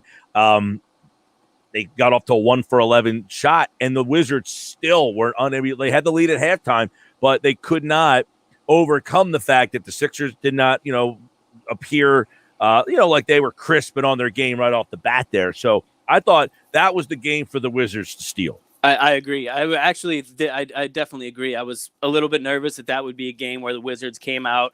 They had been playing, like you said, the Sixers had been off for over a week. Well, the Wizards had been playing, do or die basketball for the past 6-7 days, playing games that they needed to win if they wanted to qualify for the postseason. And I think you definitely saw that. They had the rhythm, they had, the momentum early, while the Sixers had to knock some of that rust off. And there, in my mind, there was a chance that the Wizards were going to come out and steal this game, and then the city of Philadelphia was going to erupt into a panic. But the fact that the Sixers were able to, kind of take care of business despite the slow start and still pull out a win, it gave me a lot of confidence in them moving forward in that series. And I think it should for the fans too. If they're able to, withstand Joel being on the bench for most of the first half and Bradley Beal dropping 30 on, over 50% from the field, I think that it bodes well for them for the rest of the series. Michael, sure. give me something that you saw in game one that could concern you that Washington can make this a series. I don't think the Sixers are going to blow them out every single game. They just don't have enough. But if there's something that happened in game one that, man, they could build off of this or do that, and that could make this a series. Because I didn't see it. Did you? I would say the main thing would be, there was times where Doc had the all bench unit out there, and I thought there were some struggles going on with that unit. Furkan didn't play especially well. Shake hit a couple shots in the second half, but in the first half, I thought he looked kind of lost out there. And Doc has been, really loyal to the bench. He said that he has no real plans of, cutting the minutes or cutting the players in the postseason. And I think, moving forward, that could be like a place where the Sixers are vulnerable when they're keeping an all-bench lineup in like that. But at the same time, I don't necessarily expect Doc to, be stubborn if the situation presents itself and he needs to make a change. I think he will. But to me, I left that game with the way the Sixers were able to handle business in the second half, feeling pretty confident about them for the rest of the series. Well, by the way, I failed to throw into the mix that the Sixers hadn't played in 10 days. They looked a little slow, and Joel Embiid had 3 fouls in the first half. I don't know how many times that's going to happen either. I'm sure the refs had to be reprimanded a little bit, like, yo, you got some ticky-tacks on one of the people that people are turning the television on to watch. Right, absolutely. And like I said, I know Joel was frustrated by that, and I don't think he's going to come out, out of control or anything. I think he'll come out in game 2 looking to kind of make up for the fact that he missed that first half and, set the tone. He could be in store for a 35, 40-point game tomorrow night. I'd bet the over on that. Michael Kaskey-Blomain, CBS Sports NBA writer. Real quick thoughts on Boston and Brooklyn. Boston had the lead. Brooklyn kind of took that late and ran away with it. That kind of seems like a precursor for a sweep. Yeah, you nailed it, Mike. I think that was a pretty a microcosm of how the series is going to be. The Celtics are well coached. They have some talent, but when you compare the two lineups, especially without Jaylen Brown, they just don't have enough. I think Tatum and Kemba Walker can keep them in games and make it close. But then when it comes down to the stretch of the games, and you got 3 guys on Brooklyn that can just take over compared to, 1 or 2, depending on how Kemba's playing for Boston. It's, maybe they'll steal a game if Tatum goes off for 50 or 60, but it's looking like a sweep, 5 games max to me.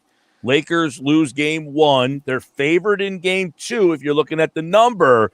Now, we don't know what's going on with Chris Paul here, but I was kind of surprised by that. Lakers at Suns tonight. I would be really worried, Mike, if I were a Lakers fan. I watched that first game. I picked them in the series on our picks for CBS. I did, I wasn't going to bet against LeBron, but, the way him and Anthony Davis looked, it's clear they're not, in rhythm. They came out a little bit slow and sluggish, and the Suns were on the other side of that spectrum. They're a young team, a hungry team, looking to make a statement. And then having Chris Paul, like you said, hopefully that injury is not too bad for him. But, to me, I think maybe the Lakers will pull this one off because I think LeBron will, come out more focused, and the same with AD.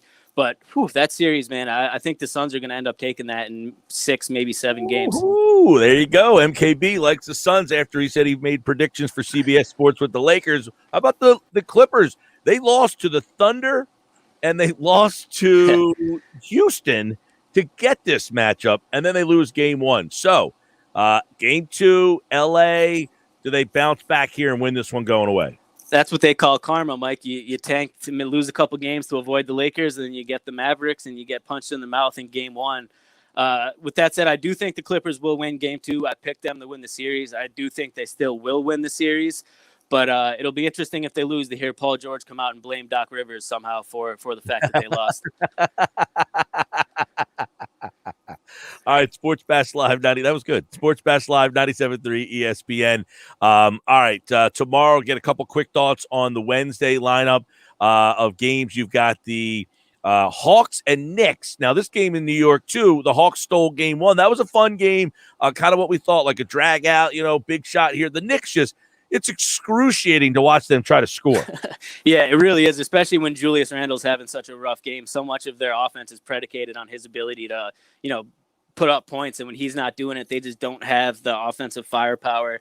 And that was kind of what I thought would be the case heading into the series. They obviously have the lockdown defense under Tom Thibodeau, but the Hawks just have, to me, more options on the offensive end. Trae Young obviously was killer in that first game, but they have, a bunch of guys that can hit big shots down the stretch of the games. And the Knicks, like you said, they were relying on Alec Burks, who's, a good player. We saw him with the Sixers last year. But when he's your go-to guy down the stretch of a playoff game, I think you have some concerns. All right, Jazz Grizzlies. Grizzlies stole game 1. Mitchell was ticked that he couldn't play. Yeah. He'll play in game 2. Is this a bounce back? I mean, I feel like everybody just assumed it was going to be Lakers or Warriors in this game, and here the Grizzlies are, and nobody even didn't recognize that they won game 1. Yeah, I think people are skipping over it because Donovan didn't play. I think, at least I expect with them at full strength and him back on the floor, I think the Jazz will be able to bounce back. But he's been out for, well over a month. There's no guarantee how he's going to look. And the Grizzlies are, that young, hungry, up-and-coming team that's the 8th seed right now. So I do think they'll keep it a really interesting series. But, I think the Jazz at full strength should be able to, pull it out. All right, Michael Kaskey-Blomain at The Real Mike KB, and the Sixers are hosting the Wizards tomorrow night right here on 97.3 ESPN. So what do we got, 2-0 or 1-1? Yeah, I'm going 2-0, Mike. If the Wizards win a game, maybe they'll take one in Washington. I think in game 2, like I said, Joel's going to come out and look to make a statement after he was, hampered by foul trouble. I think the Sixers run away with this one at home tomorrow. All right, I agree on that. Of course, the Sixers and the Wizards game 2, 7 o'clock here on 97.3 ESPN. All right, MKB, appreciate it, man. All right, Mike, talk to you next week. We will see Michael Kaskey-Blomain on Tuesday next week for Inside the Sixers here on the Sports Bash Live with me, Mike Gill, on 97.3 ESPN. And don't forget the free mobile app. You can download the app thanks to First Bank of Sea Isle. And we are rolling on a Tuesday. Don't forget you can watch the show live through Facebook, YouTube, and Twitter. They are the outlets. Just search 973 ESPN. You can watch us on your big screen TV through the YouTube app. You can get us on Facebook. You can get us on Twitter. You can get us on your laptop, your tablet, your telephone. Telephone. What's that? What's a telephone? All right, it was funny. We were at the Mainland game in Trenton the other night, and the kids were sitting in the bullpen, and we're doing the broadcast, and Doug says to me, what do you think the kids know how to answer the phone that's sitting in the bullpen? The actual phone with the spiry little cord coming out the bottom of it. All right, coming up, the Phillies have made a roster move that involves a pretty big name, and their lineup is out tonight, and it doesn't include any big names. I got that all coming up.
All right, Sports Bash Live, 97.3 ESPN, the free mobile app. Watch the show live on Facebook, YouTube, and Twitter.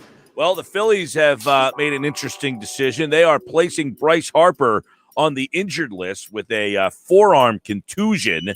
So Harper to the DL, and taking his spot will be Roman Quinn, who is heading to the injured list with the forearm contusion.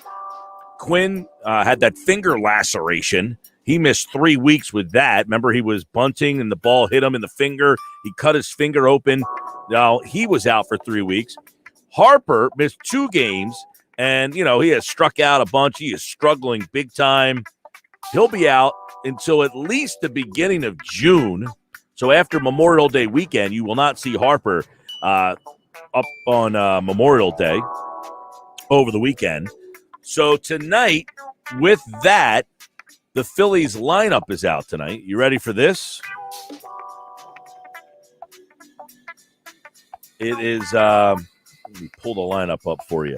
All right, leading off playing center field is Herrera. Segura hitting second, playing second base. Brad Miller is your left fielder, batting third. Hoskins at first base, hitting fourth. Bohm at third, hits fifth. Joyce is in right field for Harper. He hits sixth. Knapp is catching. Maton is at short, and Velasquez is your pitcher. So there you go. Herrera, Segura, Miller, Hoskins, Bohm, Joyce, Knapp, Maton, Velasquez. Anytime you have a guy like Brad Miller, and Brad Miller has done a nice job this year. I'm not banging on Brad Miller. But anytime you have a guy like Brad Miller, who's just a journeyman guy, that's who Brad Miller is. Nothing against Brad Miller. He's just a journeyman guy who's bounced all over the league. It's the second time he's been in Philadelphia. I mean, Brad Miller has played in Seattle, Tampa Bay, Milwaukee, Cleveland, Philadelphia, St. Louis, and now Philadelphia again. It's a 7th different team with the Phillies he's been on twice. That's a journeyman. In his career, he's a .243 hitter. That's who Brad Miller is. Anytime that Brad Miller is the guy that you say, you know what, we've got to hit you in the 3-hole. You're the best guy we got. That is the definition of we're a bad team. We're a bad baseball team. Not that Brad Miller stinks, but give me a team that has a Brad Miller hitting in the 3-hole, because you're not finding one. That's a good team anyway. You don't hit the journeyman in the 3-hole. I don't care how hot he is. He's hitting .329. I don't care how good of a season he's having. .329 with 5 home runs and 13 RBI. Okay, he's having a good year. But that's who the Phillies are. We talked about this earlier. This is who they are. Bryce Harper going to the injured list with the forearm contusion. This organization, first off, they played him in right field. They played him in right field in the game in Dunedin, Bryce Harper. So this injury is retroactive a couple of days ago. I think this is going back to Monday or Sunday. And Bryce Harper's been playing this whole time. It's one of those things where, man, Dave Dombrowski came in here, and he's supposed to be one of these guys that gave credibility to the organization. I'm not seeing it. All I'm seeing is blunder after blunder. They have bungled, the Phillies have bungled the use of the injured list this season. How many times they've gone into games where they had too many guys hurt that couldn't play? He missed 2 games in a row, Harper. How many times have they had guys sitting on the bench because they're hurt and they don't put them on the injured list, and then they've missed multiple games? Happened with JT Realmuto. Happened with Didi Gregorius. And now it happened with Bryce Harper. So Harper, you take a look at this. Now, he has had the right shoulder problem. He had the left wrist problem. And now he has this forearm contusion. He has no hits and 10 strikeouts in his last 16 at-bats. He sat for 2 days, Sunday and Monday. Said they just wanted to give him a day off. Well, it turns out the day off, He could have been on the injured list for 2 days. You could have had another player. It's not about the 2 days. It's about the other player. That this team who stinks was short a man on the bench because the team simply didn't have the ability to put Harper on the injured list. Now, the manager was asked the other day, is there anything wrong with him? He's just getting a day. And then, how does the left hand not talk to the right hand in this situation? I don't understand how you could be a professional organization and be so poorly managed in terms of the message. How could the message not be consistent? How could you tell the manager to go out there and say, he's just getting a day off, and 2 days later put the guy on the 10-day injured list? Now, if you remember, he hurt his wrist back in April, late April in St. Louis. He got hit in the face by the fastball. He then played about 2 days later after that. And some people believe that this is related to that. Now, Girardi's going to speak in about 7 minutes from now. And this is a team that's lost 7 of 9. They no longer have Bryce Harper for the next 10 days. This is where things get a little interesting, because I'm very interested to find out if Dave Dombrowski's just sitting there in a room and he's taking it all in. What notes is he taking? How do I get rid of this guy? How the heck do I get rid of that guy? He's got to have that question coming up a lot right now. How do I get rid of this guy? How do I get rid of that guy? How do I move that guy? Is anybody interested in him? Is anybody interested in that guy? Because right now, I got a list of guys in my mind that I'm trading if I'm Dave Dombrowski, if I get the opportunity. And I don't care if that means you've ripped it all the way back down to the studs. If I get a call for Rhys Hoskins, have a nice day. If I get a call for Gene Segura, have a nice day. If I get a call for Didi Gregorius, have a nice day. If I get a call for McCutchen, have a nice day. If I get a call for Herrera, have a nice day. And if I get a call that knocks my socks off for Harper, Real Muto, Nola, all of those guys I have to consider at this point. I would say about the only untouchables on this team, and I'm not even saying untouchables in the term that I wouldn't listen. I'm listening to you. But the only guy that I would consider almost untouchable at this stage is Wheeler and Bohm. And Bohm is getting close to not being an untouchable anymore because defensively he's so bad. I'm just hoping that I can move him to first base because I'm so willing to move Hoskins. Every other guy on this roster, if Dave Dombrowski's not picking up the phone or he's not listening to calls for, then he's not doing a good job. Bryce Harper to the injured list. Roman Quinn is up. He's not in the lineup today, though. Sports Bash Live, 97.3 ESPN. If you missed the Phillies mailbag, check it out now on our website, 97.3 ESPN.com.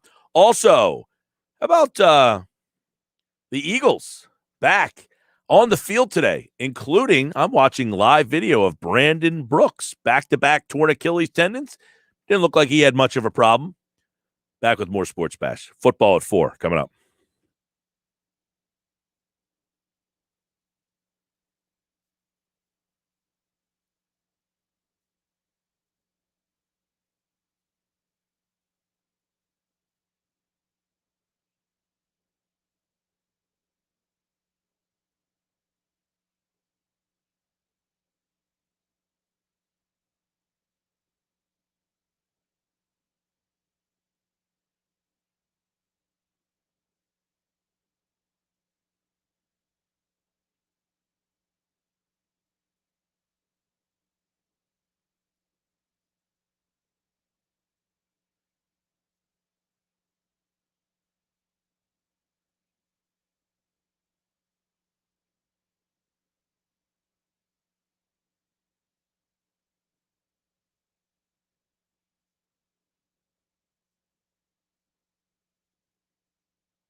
ESPN.com's Andrew DiCecco. My first allegiance is what will be best for the Philadelphia Eagles and our fans for the next 3, 4, 5 years. Powered by the Inside the Birds podcast. Now, live from inside the Matt Black Kia Studios. It's Football at 4. I know it seems trivial to many, but seeing live video of the Eagles out at the NovaCare complex today made me feel a little giddy. I don't know why. Inside the Birds podcast brings you Football at 4 here on a Sports Fast Tuesday, which means Andrew DiCecco is in the house. We will talk some birds and some football with him. So much going on. You know, one thing is for sure. The Eagles run the roost in this town, even when the Sixers are in the playoffs. The traffic on the website and everything towards the Eagles is just amazing. We always appreciate it. That's why we have Football at 4. That's why we talk football all the way through the NFL season and the offseason and the summer. And we do it now here on the Boardwalk Honda Hotline with Andrew DiCecco from InsideTheBirds.com as he joins us now on the Sports Bash. What's going on, Andrew? Hey, Mike, doing well. How are you? Are you as giddy as I am to see the players back out there? I know it's your job to kind of cover it and everything, but the fact that they're back, we didn't know what the heck we were getting last year. They're out there. Everything seems a little normal. Yeah, well, like I was telling Josh, it's, football for all intents and purposes is back. And this time last year, we were sitting there wondering what was going to happen. Is there even going to be a season? And now you start to see everything come together and the players are out on the field and training camp's set to go off as normal. So it's encouraging to say the least. Very much so. One thing that we saw a lot of today was video of one Jalen Hurts mixing it up. And, everybody wants to kind of see what he's going to look like. And obviously the new receiver, new toy out there, Devonta Smith. But I thought, interestingly enough, after practice today, when Jalen Reagor spoke, he had some of the interesting highlights of the day. And he kind of talked about, hey, I'm going to be playing in the slot. And then he wanted to kind of walk that back a little bit to say, well, I'm going to play outside and inside. I'm going to be moving around a lot. But, we talked a lot about this wide receiver group yesterday, but not so much their roles. And Andrew, from you, because there's a lot of younger guys, how do you kind of see this group meshing together in terms of roles? Well, to me, they have an ideal complement of wide receivers. And in terms of Jalen Reagor, who you just mentioned, he's more of a player who they can move around and get him the football. You and I talked about this, I believe, last week, that he was really underutilized and misused last season under Doug Peterson. And this year you have a coaching staff that has 3 wide receiver minds that are going to ship these guys. And I think that when they drafted Jalen Reagor, the plan was always to be, he's a guy that he can be a vertical threat. You can get him the ball out of the backfield. You can get him the ball on dump offs and let him take advantage of his ability to make plays after the catch. And I think that's what you're going to see here in Nick Sirianni. Now, when you look at Devonta Smith, playing opposite Jalen Reagor, he's someone that is going to be a volume type receiver, in my opinion. Yes, he's only 170 pounds. I understand that. But he can go over the middle, catch the football. He has that rapport with Jalen Hurts from college. And he has a tremendous catch radius and sure hands. So to me, he's going to be a guy that I could see easily getting about 70 catches this season in this offense. Yeah, and then, go ahead. Then when you look at a guy like Greg Ward, in my opinion, he has a little bit of an uphill battle to make the roster. Yes, he's been on here for the last 2 years, but he can only play the slot. He doesn't have that burst, those intangibles, those traits that make you feel like you have to keep him on the back end of the roster and stash him and stop another team from claiming him. He's a sure-handed receiver.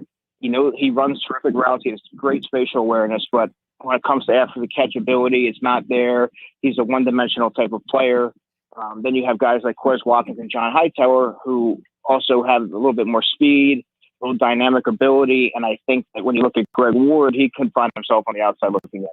Yeah, I'm interested to kind of, get your take, because it looked like the Eagles rotated their guys in some of the drills with Reagor as a Z, Watkins, Hightower playing the Z spot. And then on the X side, you had Smith, Fulgham, Ward, JJ, and Grimes, who's a guy that a lot of people are interested in. And obviously that doesn't give us any insight of where they're going to go. But as you kind of said, you got Smith and Reagor kind of pairing up together. You had Fulgham, Watkins kind of teaming up together. If they're going to play Reagor, though, in the slot, which is what he said, You wonder what that means for a guy like Greg Ward or what that means for a guy like J.J. Arcega-Whiteside, because I'm interested to see what they do with Whiteside. Do they play him on the outside as an X? Do they try to say, all right, we got a big-bodied guy, let's move him into the slot? He's the one guy that I feel is maybe the most interesting story of this camp. Yeah, and when you look at J.J. Arcega-Whiteside and his body type and where he can play, I see him more as an X receiver along the lines of a Travis Fulgham.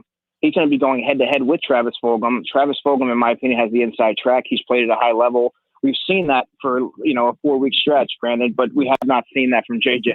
So he has an uphill battle to make the roster as well, just like Greg Ward. I think he's very limited, Mike. I don't know that he can play anywhere else other than the outside. I don't think he has the dynamic, the explosiveness out of the slot. He doesn't really separate particularly well. He's not good in confined spaces. He's more of that jump ball receiver, that guy who's going to go up and challenge the catch point, come up with those contested catches. That's what they drafted him to be. He hasn't done that yet, and he's going to have to prove that if he wants to stick around. Let me ask you this. Contribute on special teams. Let me ask you this, because when they had Aguilar, they had him on the outside. His best season came on the inside. He was much better as a slot guy here than he was on the outside. Now he went to the Raiders, and he was better out there than he was here. But do you think that they could just say, hey, last year it seemed like they wanted JJ to learn a lot of different – and look, maybe the guy just can't play, but if he focused on being that slot guy, is that an area where he could excel? Well, I don't see why not, right? You have to try it first. You have to exhaust every option. I mean, you spent a second-round pick on this guy. You want to make sure that you've tried everything and left no stone unturned before you turn the page and move on from him, right? I mean, I think that you have to give him an opportunity to play the slot. He hasn't proven that he can play on the outside, so give him every opportunity to earn a slot job so he can at least have inside and outside versatility. He also doesn't play special teams, so that's another downside when you're looking at him from an evaluation standpoint. But, yeah, I mean, I agree with you. I think they need to give him a look in the slot and at least try him. Right. That to me, and I from what I understand, just looking at a lot of the beat writers today, was that Nick Sirianni was very hands-on with the receiving core. And I think that's a good thing. Like, I feel like you said, I was not happy with the way that Doug Peterson utilized Jalen Reagor last year. And maybe he didn't do a good job utilizing J.J. Arcega-Whiteside. I'm glad to see that Nick Sirianni is really getting his hands dirty with this group of wide receivers, and maybe he can get more from these guys. Right. And I think that a lot of these guys were sort of pigeonholed and shoehorned into these roles, whereas I think if they had a lot more to offer, they just weren't necessarily – they didn't really play to their strengths, Mike. And when you hear Nick Sirianni talk, those are some of the things that he preaches right off the bat. Competitiveness, catering to his players' strengths. And I think that's really what you're going to see early on. I think that's going to really relate to – it's going to be very relatable and to a lot of the players on the roster. And I think that's how you win a locker room over, by not sort of customizing your offense to the way that you want it and kind of making these guys fit where they don't necessarily fit. I think it's more so try and see what their strengths are and work around that. Absolutely. And I think Nick Sirianni is more equipped to do that than Doug Peterson was, especially at that particular position. Andrew DiCecco, Football at 4 here on the Sports Bash. We saw a lot of, the wide receivers in because, of course, Devonta Smith and what he brings to the table there. And what do you think about Quez Watkins and the opportunity for him in this spot? Because he was a guy, between him and Hightower, I would imagine those two guys are kind of battling, but two different type of players who kind of do similar, different body types, I should say, who do similar. They're both guys with a lot of speed and go down the field. But what kind of opportunity is here for Watkins? Well, when you're comparing him to John Hightower, I actually think that Quez Watkins has more upside, and I do think he's going to be one of those fringe players that actually does have moments where he flashes throughout the season because he does have that speed. He is good in a confined space. He can return punts. Whereas John Hightower, let's not forget, John Hightower is a little older. I believe he's 25 years old. He spent 2 years in JUCO, had 2 years of production at Boise State, but he's still a raw player by all accounts. He didn't show a lot of awareness in his route running. He had confidence issues that sort of plagued him, and then Quez Watkins sort of overtook him in the pecking order. So I think that him, Greg Ward, and Quez Watkins are all sort of going to be fighting for one or two spots there. But I like Quez Watkins as a slot player. I think he's another movable part that next year I can get creative with and get him the ball in space. But I think that he showed some things at the end of the season last year that kind of prompted me to think that he's going to have a more like an elevated role this season. Yeah, I'm interested in Watkins. He was a guy that I liked. And another guy, Andrew, would you agree that I'm not sure that Doug Peterson really knew what to do with? Oh, yeah, absolutely. I agree. All right, let's look at a couple other interesting stories that are happening here at the OTAs that are going on. And Shane Steichen said this over the weekend. He said, man, my eyes just went, I'm looking at the skill position players, but my eyes go to the offensive line. Lane Johnson has been cleared to kind of do off-season activities. Today, you're seeing Brandon Brooks on the field. I feel like this might be one of the keys to this season is the health of this offensive line. And you wonder what kind of offense they could have if this offensive line is intact. Well, that's the key to any season, having a healthy offensive line, right? I mean, the Eagles haven't had that in a number of years, it feels like, and they have a lot of older players that they're counting on, such as Brandon Brooks and Lane Johnson. Having them back is obviously an immense upgrade to the offensive line. I'm sure if they had their druthers, they wouldn't have Landon Dickerson wouldn't see a snap this year. If he did, that it would be because of, God forbid, a injury to Brandon Brooks or a regression from Isaac Seumalo. But their starting unit is really tight, and they now have a number of backups like Nate Herbig and Jack Driscoll and Jordan Mailata, who I think actually edge out Andre Dillard. They have a lot of guys that have played now. They played meaningful snaps last year. So now there's a lot of depth. You have LaRaven Clark, who, of course, they just signed. So, I mean, I think that the offensive line, it went from a weakness to a strength in a matter of weeks. Yeah, then I agree with that wholeheartedly. And I think it's a big difference, man, if you can get that offensive line to stay healthy, not just get out there to start the season. They got to stay healthy. But, here's a big difference, Andrew, is that last year, it's one thing if one guy goes down. All right, we can try to mix and match and scheme for one guy going down. But when you lose multiple guys at multiple positions, no team is overcoming that. And that's why I feel like it's so hard to get a read on what that team was last year. Right. Show me any team that loses multiple starters and it has guys waiting in the wings that can step in and play at an all-pro level. It's just not going to happen. But I will say, Mike, that you saw a lot of encouraging signs from Nate Herbig and Jack Driscoll. Maybe they're not starting caliber players, but they are guys that can step in and start a game or two. Yeah, but guess what, Andrew? If only one of those guys has to play, you're okay. When multiple of those guys of that caliber have to play at the same time, and mind you, 1 week Driscoll's playing guard, the next week he's playing tackle, the guy next to him is different than it was the week before. That's hard for any caliber player to overcome.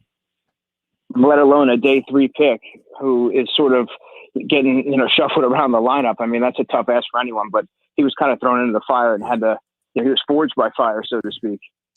Andrew DiCecco wrote a piece, took an all-22 look at Ryan Kerrigan, and you say gas still left in the tank. What did you see in the all-22 look from Ryan Kerrigan and how he might be able to help this team more than others out there might believe?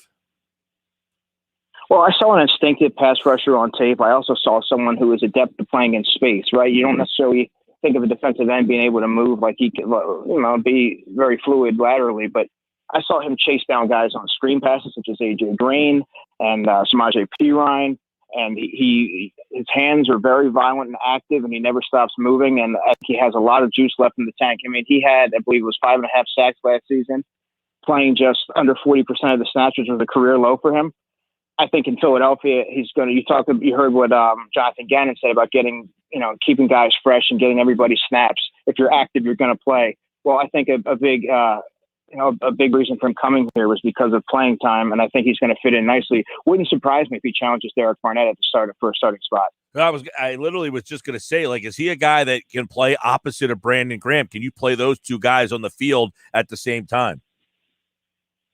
Yeah, I think so, and I think that's a lethal pass rush attack right there. Well, not to mention you have Fletcher Cox and Javon Hargrave in the middle. You put those 4 guys out there, and I mean it's a situation where that's a lot of pass rush.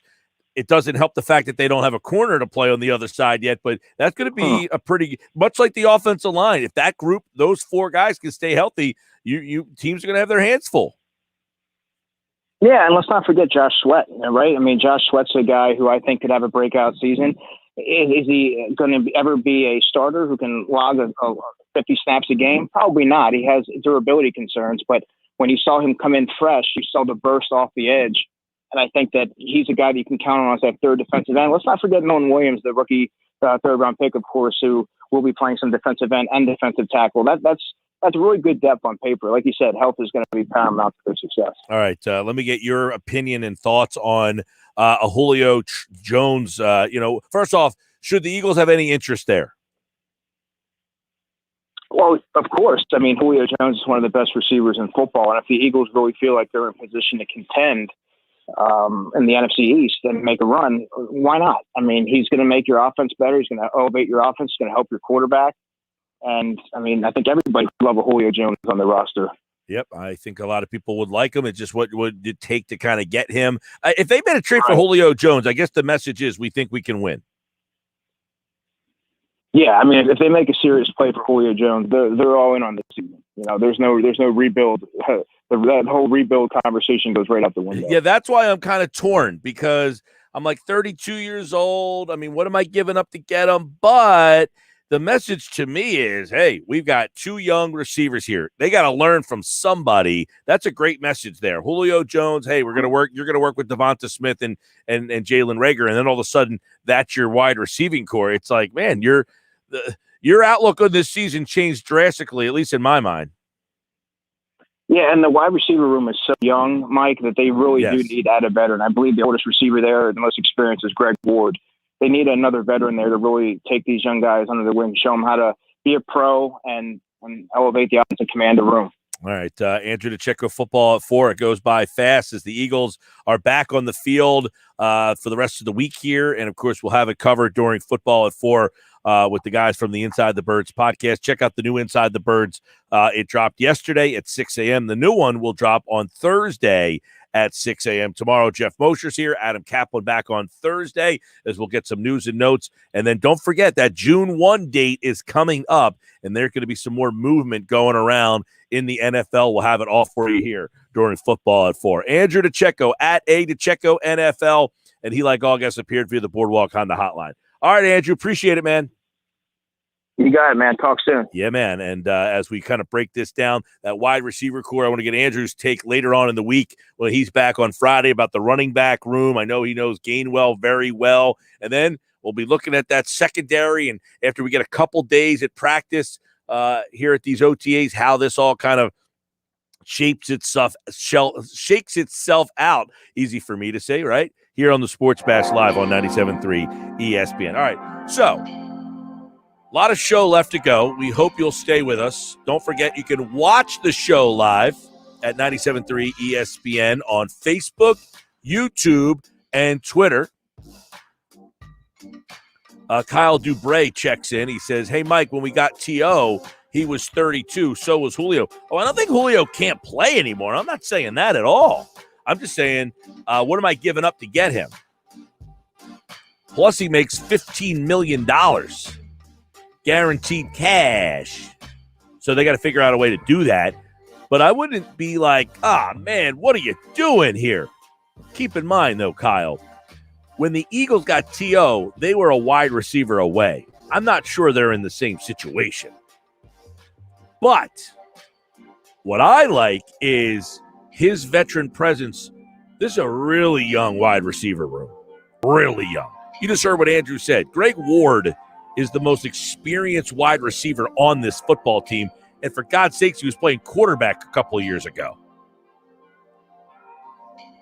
So there's some pluses and minuses with Julio Jones. I think a lot of them are pluses, though. He's a talented player. But I think the message changed. The message goes from, hey, we are a rebuilding team in the fans. You guys out there, in my opinion, just off the, we get text messages all day long. We get comments in the StreamYard all day long. I don't feel like there's a lot of excitement for this season in terms of wins. I think people are excited to see the young players, but I don't think people think this is a division champion. I have said they can win this division. They are good enough to win this division, this team right here. This division's up for grabs. All right, when we come back, do you remember? All right, these are events that happened on this day, May 25th.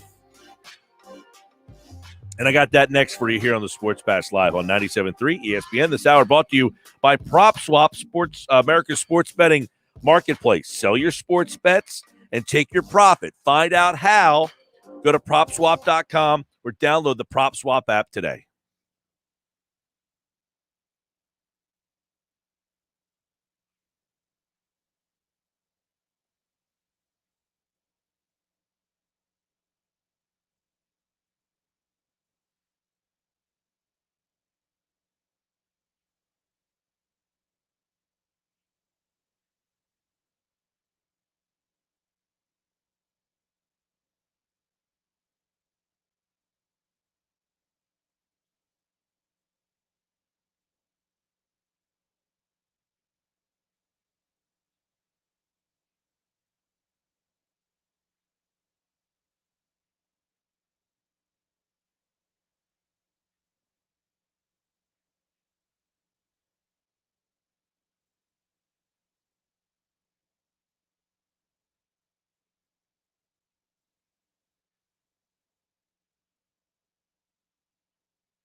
All right, May 25th is the day. Do you remember these events that happened on it? Now, some of them you probably weren't alive for, and if anybody in the listening audience is old enough to remember our first one, proud of you.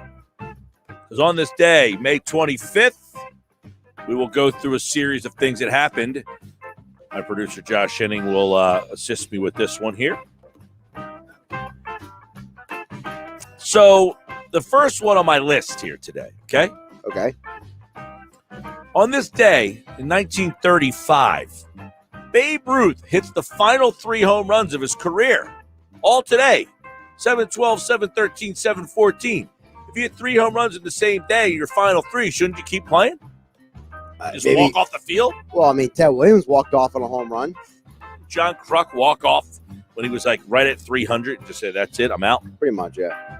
How about that, though? Babe Ruth hits 3 home runs, 7-12, 7-13, 7-14. They're his last 3. It's like when you're young, when you say you can't leave the court until you hit a shot.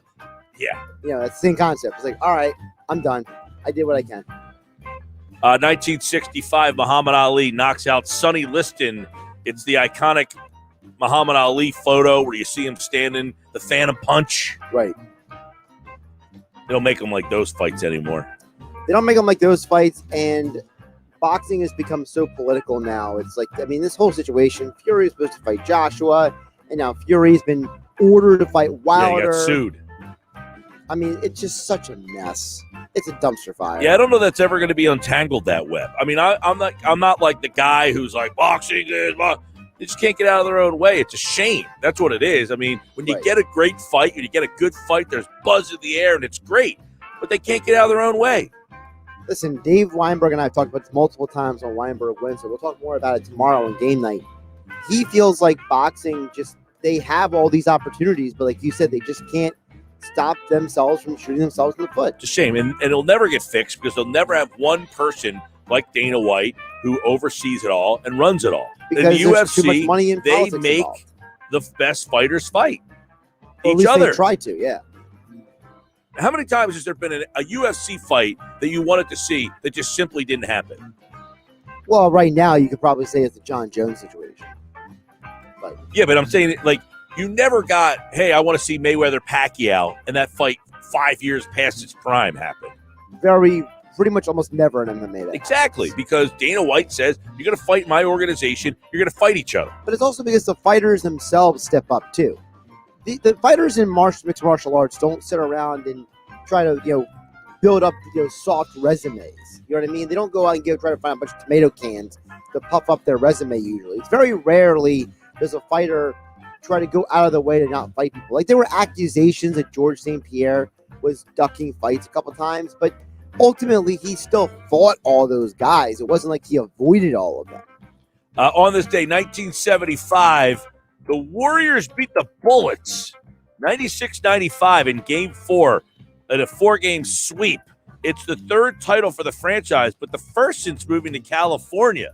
Rick Barry. Warriors Bullets. Who would have ever thought they would have met in an NBA Finals?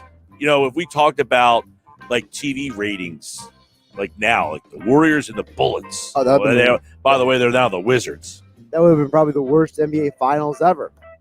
Well, DC's a decent market. San Francisco. Yeah, but they didn't have the superstars in those teams. There was no Kareem Abdul-Jabbar. Rick Barry was a really great player, but he wasn't a superstar. You know what I mean? Wes Unseld. I mean, come on. Yeah, those two teams not very memorable. No. The most memorable thing about Rick Barry for most people is the fact that he took foul shots underhand. Yeah. You imagine seeing someone do that now? Maybe Ben Simmons should try that. Some people said the Shaq should have done that back in the day. On this day, 1994, after guaranteeing a victory, Mark Messier scored his 4th career playoff hat trick to lead the Rangers to a 4-2 win over the Devils in Game 6 of the Eastern Conference Finals. I mean, when you make a guarantee and then get a hat trick, that's beast mode. Which guarantee is more impressive, the Messier guarantee or the Namath guarantee? Well, the Messier guarantee is pretty impressive because he had a hat trick to stamp it. I mean, but guaranteeing a win in the Super Bowl is pretty boss. I think both are boss. It's just interesting to see how people like rank them. Yeah. Now, Messier was on the locker with Billy Schweim a couple weeks ago, maybe about a month or two ago. Yeah, it's about a month ago, yeah. Did he talk about the guarantee? They talked more about what it was like for Messier to go from Edmonton to New York and the dynamics of that, because you win in Edmonton, you're part of a dynasty, and then you go to a team like the Rangers that is in this huge drought when it comes to championships, and he was basically the face of that team. And then he guarantees, and then he gets a hat trick. And then he guarantees it gets a hat trick, exactly. They haven't won since '94. Curse of Messier. The last time. They had the curse until then, and they finally get one, and now you're almost working on, you're working on almost 30 years since that one. Hey, James Dolan dooms everything. I was thinking about this the other day. The Knicks haven't won since what, 74, 73, 74, something like that? Yeah, 73, I believe. Yeah, I don't see them winning a title. I mean, unless they get a free agent to go there. As constructed, the way they are, they're the classic team kind of stuck in the middle right now. Well, the working theory, if you believe this, is that Leon Rose and Worldwide West were brought in there to get those free agents. You think like Kyrie and Durant now wish they went to the Knicks instead of the Nets? Nah, because they got Steve Nash who they can control. I think that guys like Kyrie, they want a certain environment, whereas they're not targeting guys like Kyrie. They're targeting, the former Kentucky kids. It's just weird because the Nets have all these stars, and people in New York just don't care about that. They care about the Knicks. They love the Knicks. And you know what? Good for them, though, for not bailing on the Knicks and just going to this, incubated team. That wasn't even theirs. They moved there. They were the New Jersey Nets. And they went to Brooklyn to get the Barclays. Yeah, but don't you think a lot of the fans would stay the same? The New Jersey Net fans. What are New Jersey Net fans? Well, they're like North Jerseyers. They exist? That's the thing. Like, how did they have a team when the Knicks are so prominent up there? Because, North Jersey's like the New York teams. Right, but then they have their own team. Right, it's the Knicks, it's the Giants, it's the Yankees. Right, so how would you, if you live there and you're a Yankee, because, like my roommate in college lives in Cresskill, New Jersey. Okay. So he's right across the thing. Strong. He's a Met fan. Okay. Now, so he's not a good example, but let's just say, for instance, let's say he's a Yankee fan and a Giant fan, right. But he lives in New Jersey. Does he go Knicks or Nets? I mean, I think a lot of it has to do with, like what would make you be a New York fan for those two and then not go with the Knicks or the Devils or the Rangers? Well, it used to be, and this is what my grandfather, you were like my grandfather, Mike, because he was very territorial when it came to sports. Like if you live in an area, you're a fan of that team. You grow up. And he always used to say that, when you were growing up in certain parts of New York, you were a fan of that team because of that was the Bronx. You were a Yankees fan, but if you weren't in the Bronx, you weren't a Yankees fan. You might have been a Dodgers or a Giants fan back in the day. So, but now there's a little less attachment to the specific boroughs and parts of New York. So this fandom seems to have this phantom crossover where you could have a Yankees fan, but he might live near the Met Stadium. And it's how does that work? Well, it always felt like the Mets and the Jets were more of the Long Island Queens. Right. I don't know what the Brooklyn Nets would be. Yeah, I don't even know. That's why I don't even understand how the Brooklyn Nets work. But all right, good for them. I guess they would be the Brooklyn Dodger fans. So everybody's in their 80s. Well, a lot of those Brooklyn Dodger fans became Met fans back in the 60s.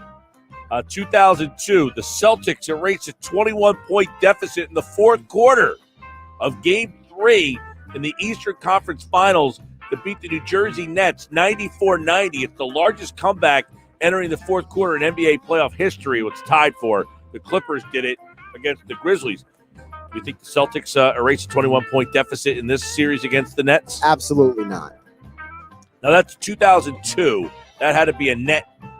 That was one of those net years. That was Jason Kidd, the New Jersey net team.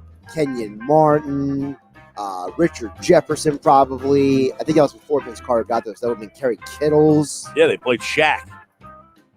And that Celtics team would have been Paul Pierce. Maybe who else would have been on that team? I wonder if Ron Mercer was still on that team. Jeez. 2019, 27 points and 17 rebounds from Kawhi Leonard. The Raptors defeat the Bucks in Game 6 of the Eastern Conference Finals to clinch their first trip to the NBA Finals. The Raptors went on a game-changing 26-3 run late in the third quarter that fueled their comeback win and clinched the series. Of course, Kawhi hit the quadruple doinker against the Sixers and then had that game to beat the Bucks to go to the finals that year, and they would win the NBA championship. The greatest move that Masai Ujiri ever did was getting Kawhi Leonard, because when they won that championship, it changed the perception of that franchise forever. Because now they have a legitimate, hey, we won the NBA championship. Kawhi might not be here anymore, but he got us a champion. So now we are what certain other teams just aren't. We're not the Grizzlies anymore, right? We're not some of the other teams like the Clippers who never won a championship. I don't know about that, because I don't think anybody's signing there. That's the problem these teams have, man. You get that player, and they got Kawhi, but he's not going there unless he gets traded there. True. That's the problem that, I don't know, 85 to 90% of the franchises have. They can't attract the free agent. But even a team like, for example, we talked about the Knicks earlier. They can. Theoretically, but They many haven't. times they haven't. Well, because they haven't been any good. So That's part of the problem. Right. So it's a catch-22. You have to still have the reputation and be a destination. Yeah, but there's not what free agent went to Toronto because Kawhi was there? Well, it was only there for 1 year, so it's not really the best example. But what I mean is, like, people respect the Raptors differently now. Like, they respect. Well, the yeah, they were always the differently. team that came up short. Right. And now, instead of being lumped in with the Timberwolves and the Grizzlies and the Clippers, they're the next tier up. Clippers are weird.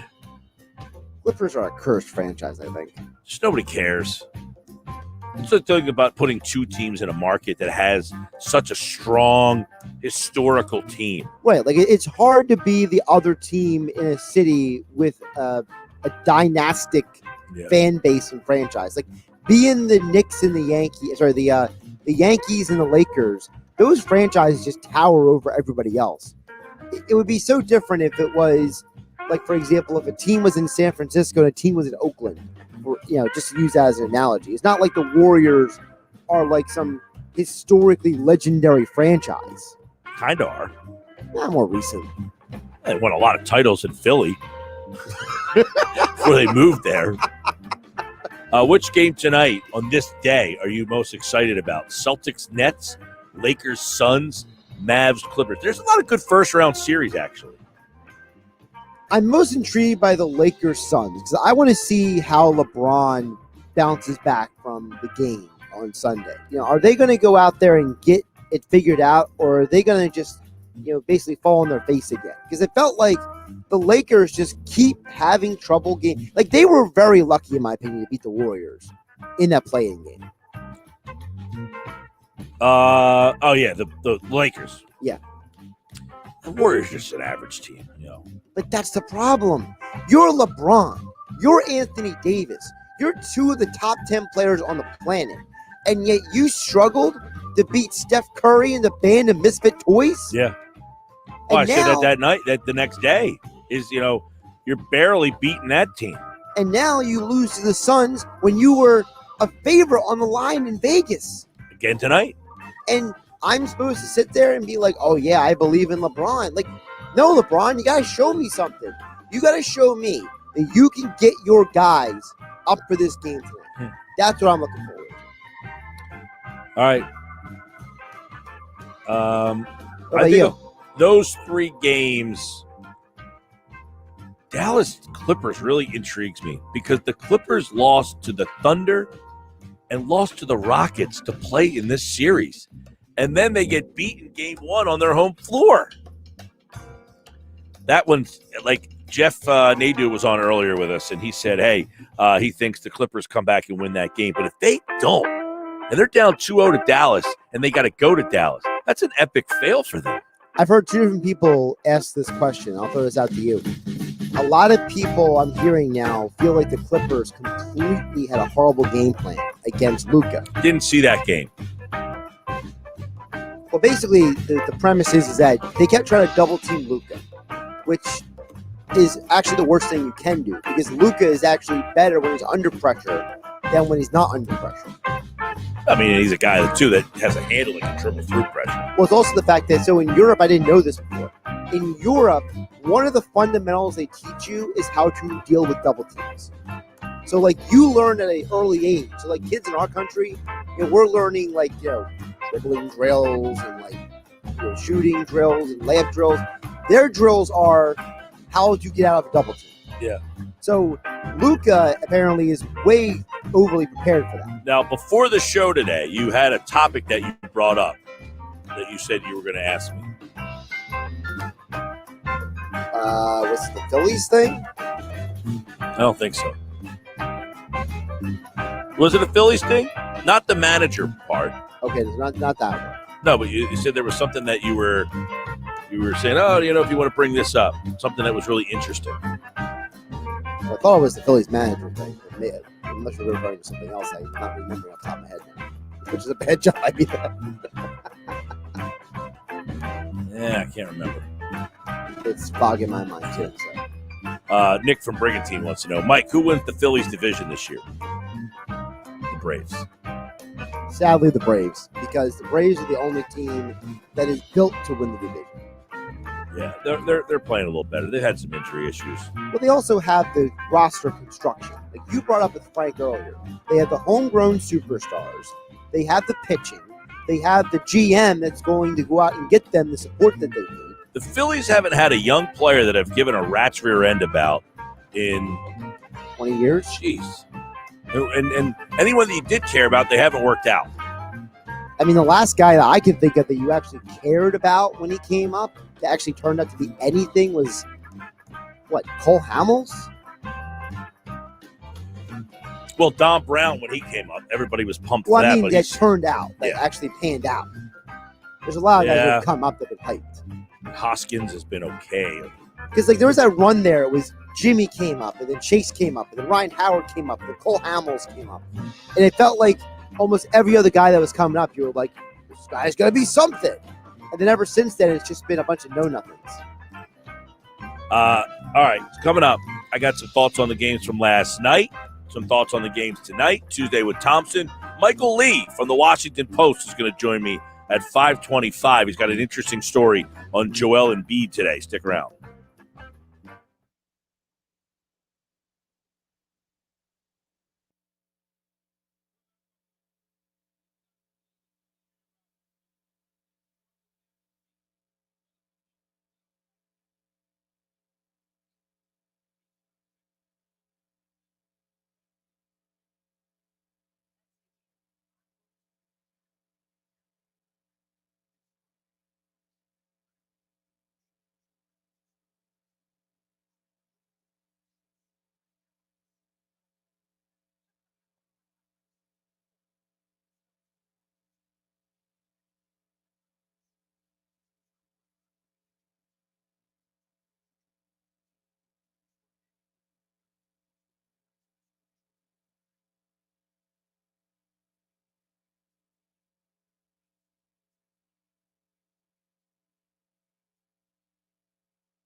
All right, 449, I'm Mike Gill. Don't forget, you can watch the show live, Facebook, YouTube, Twitter, and, of course, download the free mobile app. Don't forget to do it. Take us everywhere we go. All right, here we go. So, last night, this is my thought from last night's game. Denver, Portland. I want to start with that one because the other one was a blowout. In a losing effort, Dame Lillard scores 42 points. He, it's his third 40-point playoff game, third 40-point game of his playoff career. He has 8 threes in the first half last night, and they get blown out, essentially. At what point is Dame Lillard just like, okay, this is all we are? When you're playing Denver, this is the best matchup you could possibly get in the first round for where they were. And you were leading the series 1-0 on the road. I get it. You're on the road, but you score 42. At what point does Dame Lillard hit the breaking point to where he's like, I got to get out of here, man.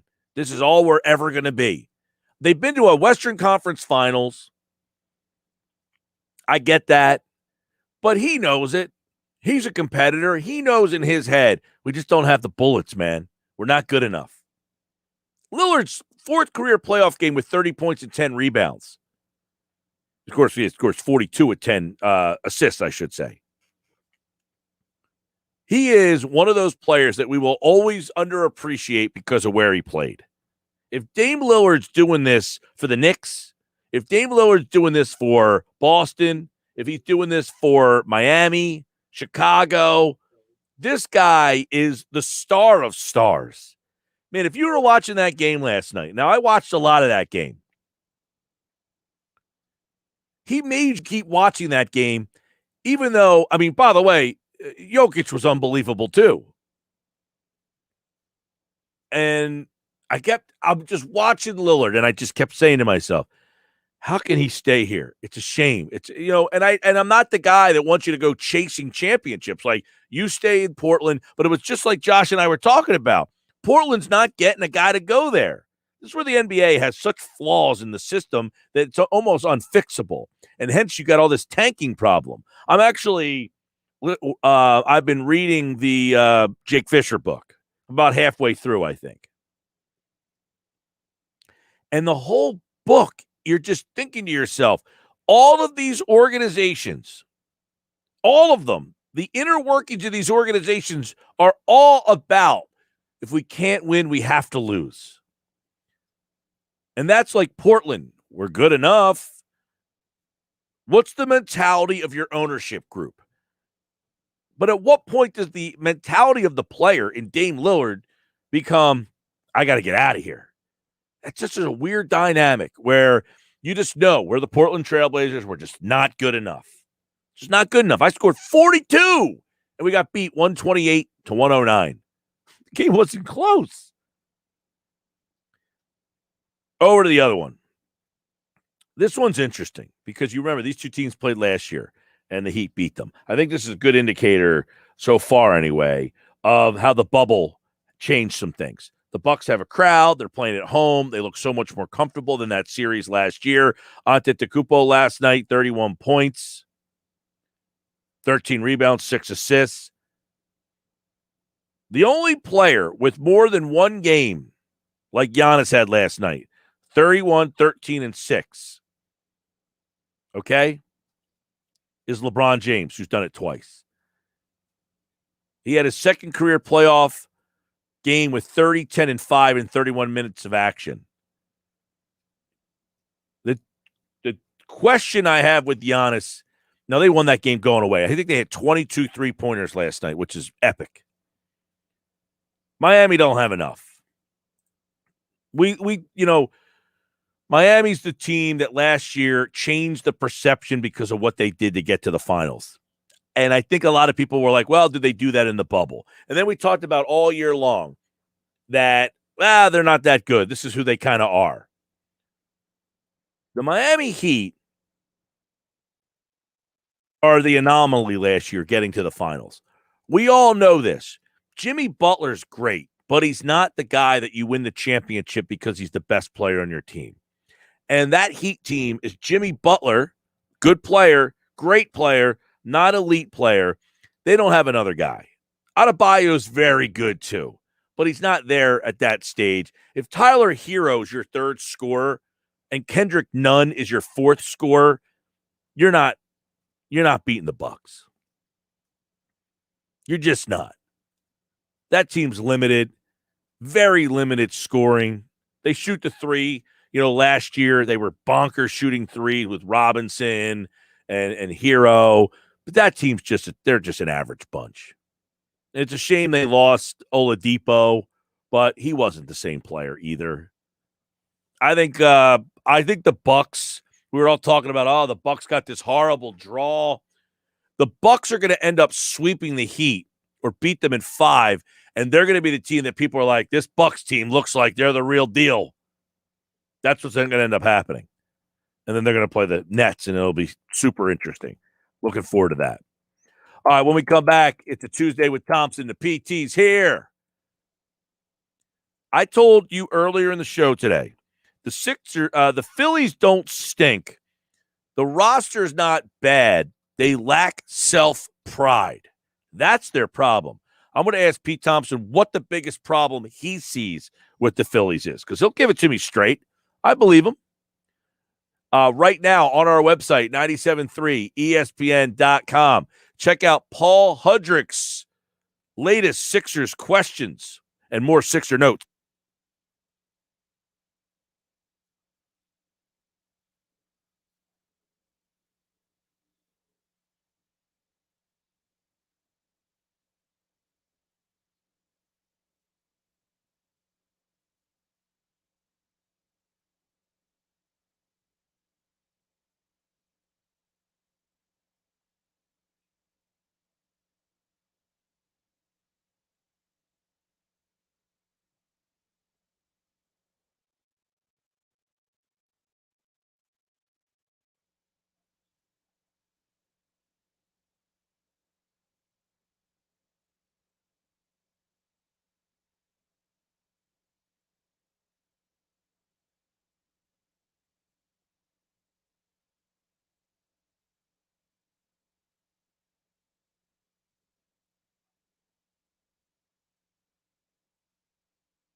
All right, Sports Pass 5 o'clock hour to Tuesday, which means it is Tuesday with Thompson. The PT's here.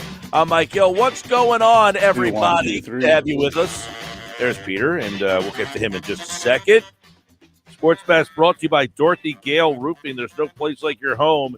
And if you have a leak or need a new roof, call Dorothy Gale at 877-97-KEVIN or visit them online at dorothyroofing.com. Don't forget, you can watch the show live, Facebook, YouTube, and Twitter. And, of course, you can download the free mobile app and take the phone with you wherever you go if you want to go that route as well. All right, to Tuesday with Thompson. The PT's here. Pete Thompson is in the house. What's up, Peter? Oh, we lost Pete Thompson. He completely vanished. And he was there. I saw him on the screen, and he just absolutely left.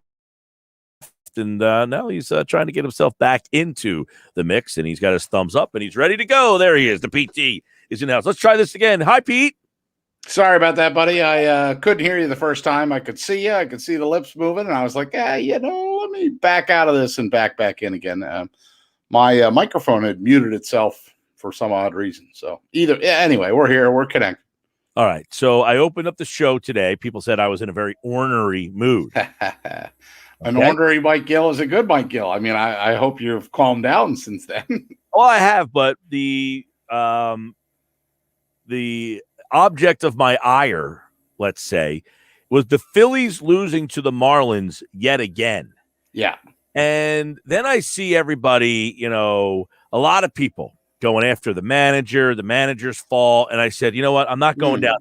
I'm not going down this again. It was Gabe Kapler's fault, and it was Pete Makinen's fault. And now it's Joe Girardi's fault.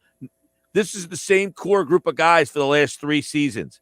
At what point is this team just not very good? And what it comes down to this, Pete, this team has talent. They're not a bad baseball talent team. They have no self-pride. When you lose to a team consistently that is not as good as you, when you have a team that is on paper the better team and you play them a series of times and you constantly lose that series, it becomes a self-pride thing. And the Phillies lack that inner self-pride that someone steps up and just doesn't allow them to lose a series. You can lose a game to the Marlins. That happens. But to consistently lose a series to the Marlins is a lack of self-pride, and that is what this organization is currently lacking. I couldn't agree with that more. Amen, brother. Sing it. I mean, listen, we had Mickey Morandini on the show on Sunday over the weekend. Billy Schweim and I did, and we talked about, pride and how Fregosi didn't have to do much because the players had that pride. Like they would never let Gene Segura cry or moan or piss and moan like he did in the Friday night game that I went to against the Sox when errors happened. And by the way, the Phillies had another error last night. Not sure if you were still watching at that point or not, but I mean, come on. It's a pandemic. There's the pandemic that the Phillies can't handle the baseball. 4 games in a row, 10 out of their last 14, 4 games in a row dating back to last season, and they just cannot beat the Marlins. And you can't give anybody extra outs, but you give the Marlins extra outs and they break things open. It was the difference in that game last night. It's a 2-2 game, the ground ball to Torreyes, and he can't field it cleanly, and that gives them 2 runs, and then the next thing you know, you're down, and, you can't get back from that because, look, I know as a pitcher, when my shortstop simply can't field a ground ball, it's demoralizing. And any time when you're a pitcher and you don't believe your defense behind you is going to help you out, you try to do too much. And that causes walks. And then that causes other problems. It's all a trickle-down effect. If I can't trust my defense, then I got to do it all myself.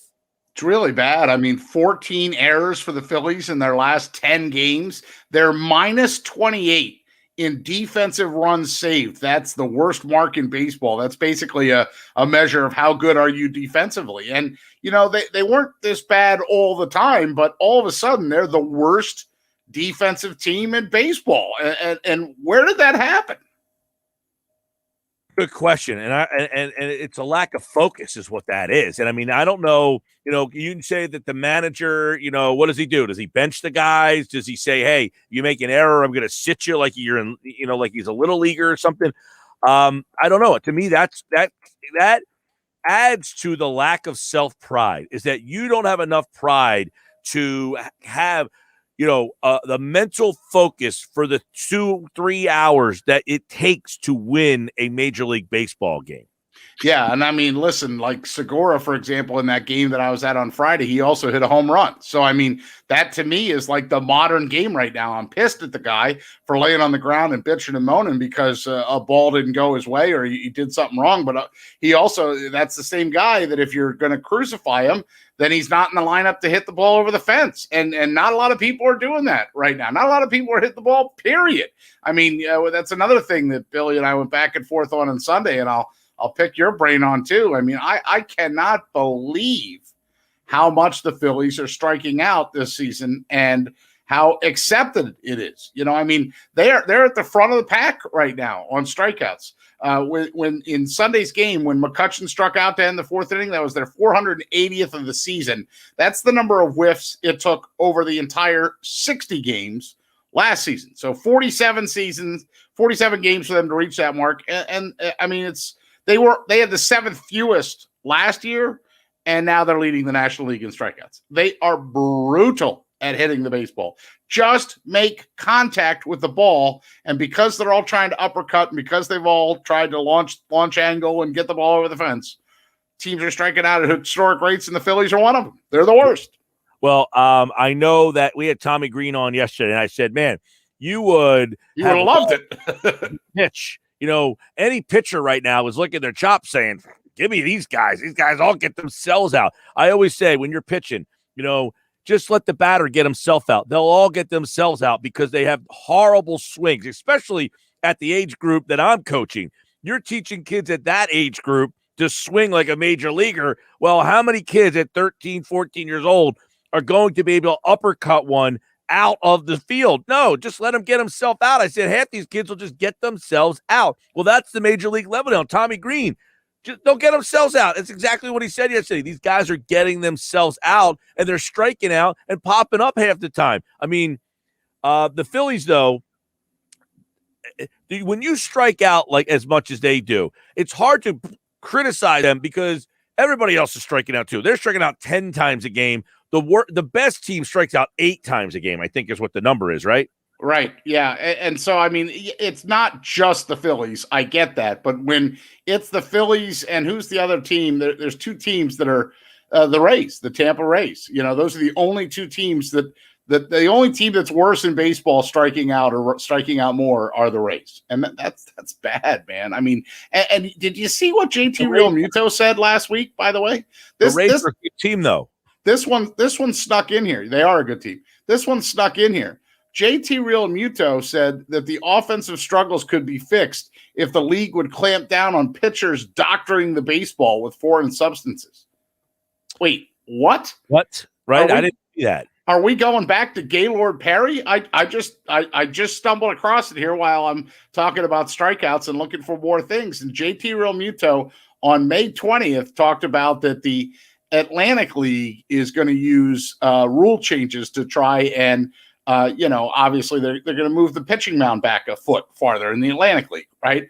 Realmuto came out and said, listen, I think the substance issue is real. I think pitchers are using a lot more substances now than they have in the past, and not just a lot more, but it's been more effective. That's why there's spin rates and so many walks and strikeouts every game, JT Realmuto said, because guys are just letting it rip with all the spin. It's harder to control, but it's also harder to hit. I think if they fix that idea, that could help a lot. That's the first I've heard of somebody saying that they're doctoring the ball. Like when I read that headline, I was like, what are we, Gaylord Perry with the strip ball? Like, what are we talking here? I was listening to Jeff Passan was on, I guess with Greeny a couple days ago, and he was saying the same thing is basically like the spin rate of what these pitchers are able to do. But now his point was not that they're doctoring the ball, is that these pitchers have basically been created in like a lab somewhere. They're basically teaching these guys things, and that the spin rate has become such a big thing that the batters have just acquiesced to,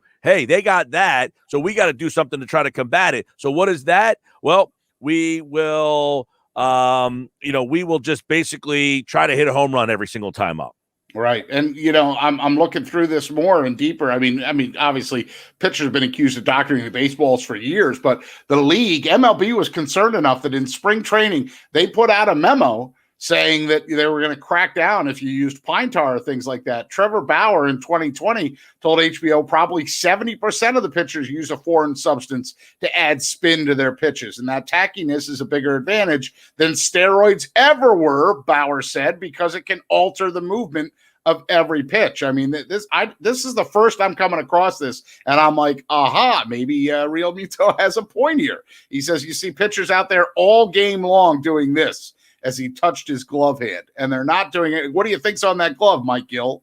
Right. Foreign substances.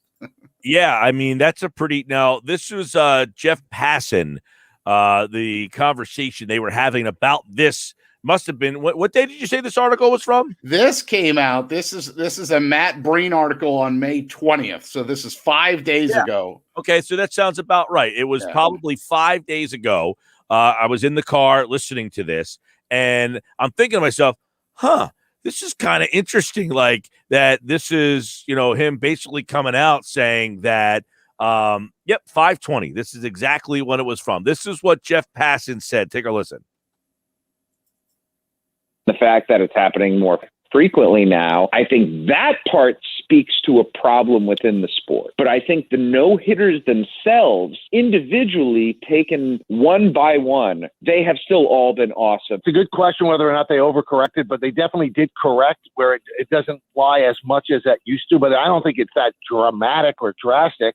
But I think it'll take some home runs away. I just hope it takes enough home runs away that guys learn how to hit like DJ LeMahieu and aren't trying to launch angle everything into the seats, because if it's that difficult to get into the seats, I think this is what baseball wants to do, is put more action on the field and to get people running the bases and stealing bases and bunting and creating runs. So if you take some of the home runs away, maybe it'll change the way people look at it. But in terms of an asterisk, I don't know if that's fair. So the guys that hit all those home runs during the years where the ball was juiced, do they get an asterisk? Hitters are helping right now.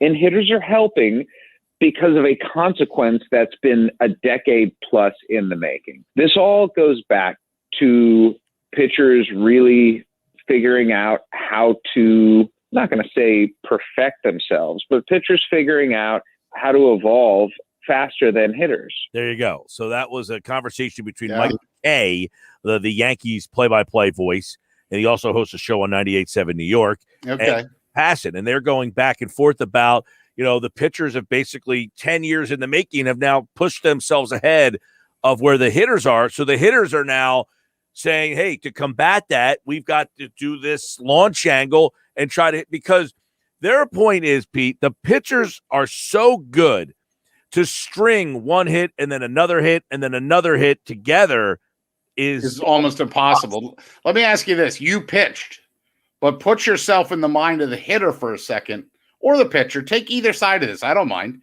What's going to happen if you step on a mound, Gill, that's 61 feet, 6 inches away? I don't like that at all, because I see a lot of arm injuries. Because they're overthrowing to compensate to get it there? Or? Yeah, I mean, you're asking them to move back. Okay, so when are you going to institute that? Are you going to start throwing from a foot back in high school, in college? It's a good question. I mean, right. Isn't the Atlantic League's going to try it, right? I'd like to see how many arm injuries they have. Charleston, West Virginia, Central Islip, New York, York, PA, any of these Atlantic League teams, bring back the surf and put that mound back, and then let's see how it goes. Yeah, I mean, you're asking someone to do, like, throw from a distance that they've never really done before at velocity. Now, you might say, okay, it's taking, I don't know, what's it taking, a mile per hour or so off the pitch? Something like that. I mean, but they're trying to find any way they can to inject more offense into the game. I get it. Yeah. How about teaching the guys how to hit? There you go. Coming up with a gimmick. That's essentially what this is. This is a gimmick to say this is what you need to do. And I've talked about this a lot. It's sad to say, if Pete has a hitting instruction place and Jim has one and Bill have one, and they're all teaching the same thing. Well, someone's got to come up with something that, if you want to open up a hitting, you can't teach the same thing that Pete and Bill have. There's two market cornered. So we'll come up with something else that you got to do. And this was the thing, like, hey, we're all going to do this now. And, I'll tell you what, if I was the guy teaching this and I saw the batting averages of the players and the strikeouts, I'd say maybe my idea is not working. Yeah.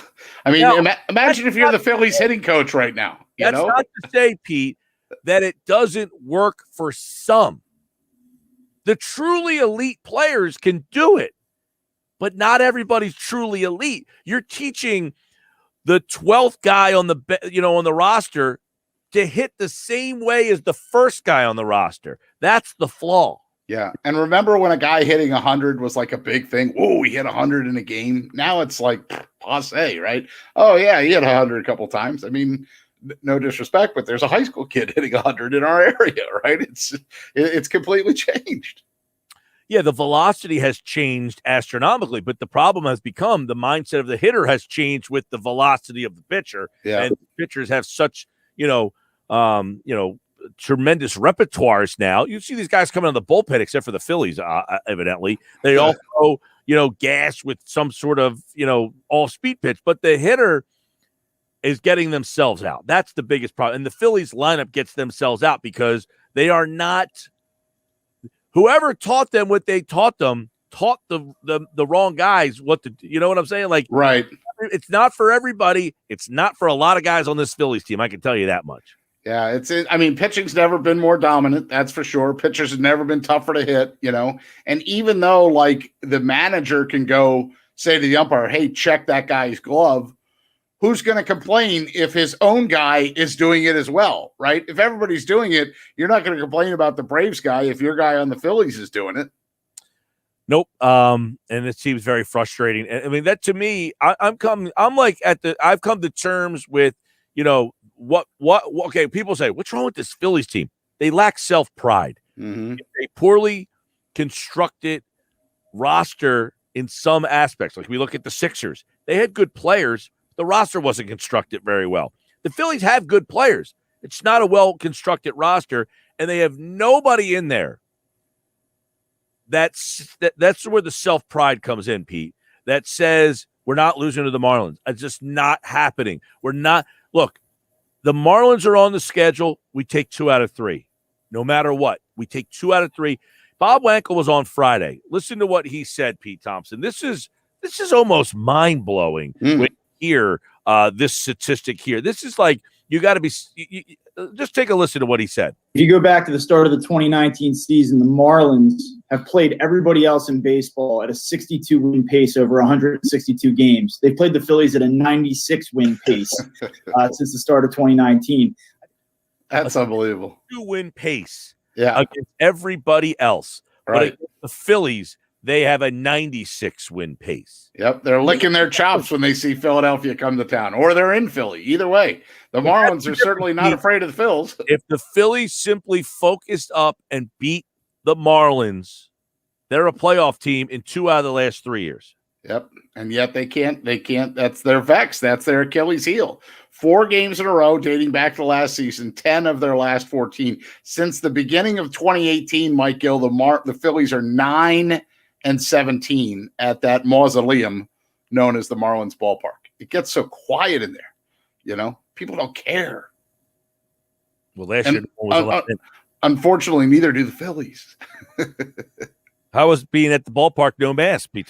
That was awesome. That part I really enjoyed. No mask was nice. We got seats in the sun. That was a mistake. I won't do that again. We'll get them on the opposite side. That's all. And then, they're not really they weren't really ready for increased capacity in the sense that, when you go to the Phillies, there's an usher at the top of every section and they're kind of like holding you for play and stuff. There wasn't an usher at the top of every section. The stands, we were out kind of in right field. The stands up on our level. Now, hey, you could have gone in any urinal you wanted. There was about 70 of them in that bathroom. But besides that, the stands weren't all open. They had 1 or 2 open, but all the ancillary stuff, all the stuff that you normally see out on the concourse was still like wrapped up in bubble wrap. So I'm interested to see. It's the Yankees series. June 10th, my guy in Ticketing said June 10th is the scissors party. I go, what's that? He goes, we're all going to take out knives and scissors and we're cutting off all these zip ties to get all the seats out there. Well, Gabe has a good point there too. Yeah, Mickey Morandini talked about that. Macho Row. They police themselves. Well, it's funny because we had Tommy Green on yesterday. It was 1 year ago Sunday that he had no-hitter. You know that the no-hitter was 30 years ago? Yeah, it's crazy, isn't it? I mean, because I remember at one point in my career, I was working at CSN Philly, and I did the pre- and post-game show with Tommy Green, and we ran that flashback clip. So it was like maybe, I guess it would probably be 25 years ago. You know, He had great stories. So he talked about Leo Mazzoni, and that Mazzoni used to ride him and say, hey, when are you going to finish one of these out? And he said that last pitch, he got on the rubber and said, this is for bleeping you, Mazzoni. Wallach was at the plate. You should go back and listen. It was he told a pretty good story. Yeah, it's a great story. I mean, and Morandini gave us good stuff too. He was talking about how Fregosi didn't have to police stuff because Dutch took care of things. And I think he was impressed that I was able to throw out some nuggets like that window to the trainer's room that you used to be able to see through. And then about halfway through the season, they painted it black. Now, did you do your your Harry Kalas, Mickey Moore? Oh, absolutely. And he actually chuckled and said, oh, that was pretty good. So, right. Yeah, I was pleased with that. All right, so Tuesday with Thompson, it's all over. That's it. That's it? Got nothing else. Flew by. All right, we'll do it again on Friday. Hey, Phil won the PGA. Yeah, that was awesome, man. I watched that, and listen, come on, Brooks Koepka, don't use your post round interview to bitch about the fact that your knee got banged into. Give me a break. You're supposed to celebrate Phil. I'm sorry that your knee got banged into, but come on now. All right, Peter. See you. See you, Mike. Michael Lee's coming up on the other side from the Washington Post. He wrote a great story about Joel Embiid. Find out why Joel Embiid is having such a historic season next.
All right, we're brought to you by Matt Blatt Nissan, the all-new Matt Blatt Nissan Open, Black Horse Bike, EHT, next to Home Depot, online, mattblattnissan.com. Michael Lee is a sports enterprise reporter for the Washington Post, and if you checked out his story today on Joel Embiid, the remaking of one Joel Embiid, a lot to dive into on this one. He spoke to people who have been around Embiid for most of his basketball life, and it's interesting because, as I told you, I am currently reading the Built to Lose book by Jake Fisher, and I'm on the chapter where they talk about Joel Embiid and going to Kansas and, that he wanted the red shirt his freshman year because he didn't think he was good enough. And Bill Self says to him, not only are you good enough, you're going to be the first pick of the draft. So really full circle to Embiid now with some playoff failures team-wise and how he has really remade himself with Michael Lee, who has covered the NBA for a long time, and he joins me now on the Boardwalk Honda Hotline as the Sixers play the Wizards tomorrow night right here on 97.3 ESPN. Michael, welcome back, man. How you been? I've been good. Thanks for having me on. Yeah, and I know that, this is a great piece, about so many people like the Embiid thing's interesting because last year he puts up 30 points a game in the playoffs, but people don't remember he gets swept out. He's had some great games in the playoffs. He's been a dominant player, but the team kind of got beat. He's had some issues, the physical injuries, the orbital bone. A lot of people said, man, you look out of shape. So why, for you, watching this version of Joel Embiid, does he seem to be a different version of Joel Embiid? Well, because he's not talking it, he's walking it. I think past, it's almost like he was trying to convince himself that he was as good as he was, because he would kind of be filled with bluster and, just kind of stick out his chest and say, I want to be MVP and I'm the best player in the world. And he was doing it in a individual's perspective, like he was going out there getting 30 points, 15 rebounds, and having these great games, but it didn't necessarily translate to the ultimate team success.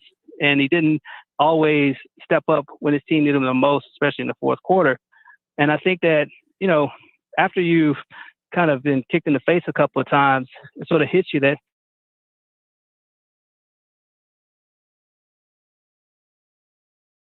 last year against Boston and losing that series, not having Ben Simmons around, I think he gained an appreciation of Ben and what he can actually bring to the table. But it also made him understand that it takes a team, and the Sixers did right by him. They got the right supporting cast. They got, the right coach, the one who could help bring out the best of Tobias Harris to where he's not just a catch and shoot player, but somebody who can actually go out there and dribble and create and get a bucket for you. And I think that, all that's kind of come together, but also he's not the guy that's going to taunt his opponent once the game is over. He'll say what he has to say on the floor. He'll do what he has to say on the court, and then he's done. And he goes about his business. He goes home. He plays with his son, and then he goes back in the morning and does the same thing all over again. So it's just more about what matters to him and what's important to him, and he's made a priority of just, being out there and performing as opposed to talking about it. He's interesting. He became a father, and that was recent here, and you wonder how much that has kind of factored in. A lot of people said, well, he's a father now. He sees things a lot differently. From people that you spoke to around him, how much did being a father change Joel Embiid? Well, I think in some sense it did, in that, it gave him a structure. Like he knows that his son is going to be napping at certain times, he's going to be awake at certain times. And so he's got to be there when he's awake, and that's important time. So he'd rather spend that time with his son than being on Twitter or trying to figure out how he can troll people with some kind of funny comment or whatever. So he's dedicated in that sense. But also, he's just more structured. I mean, he's just more disciplined in that respect, that he's not worrying about the ancillary stuff.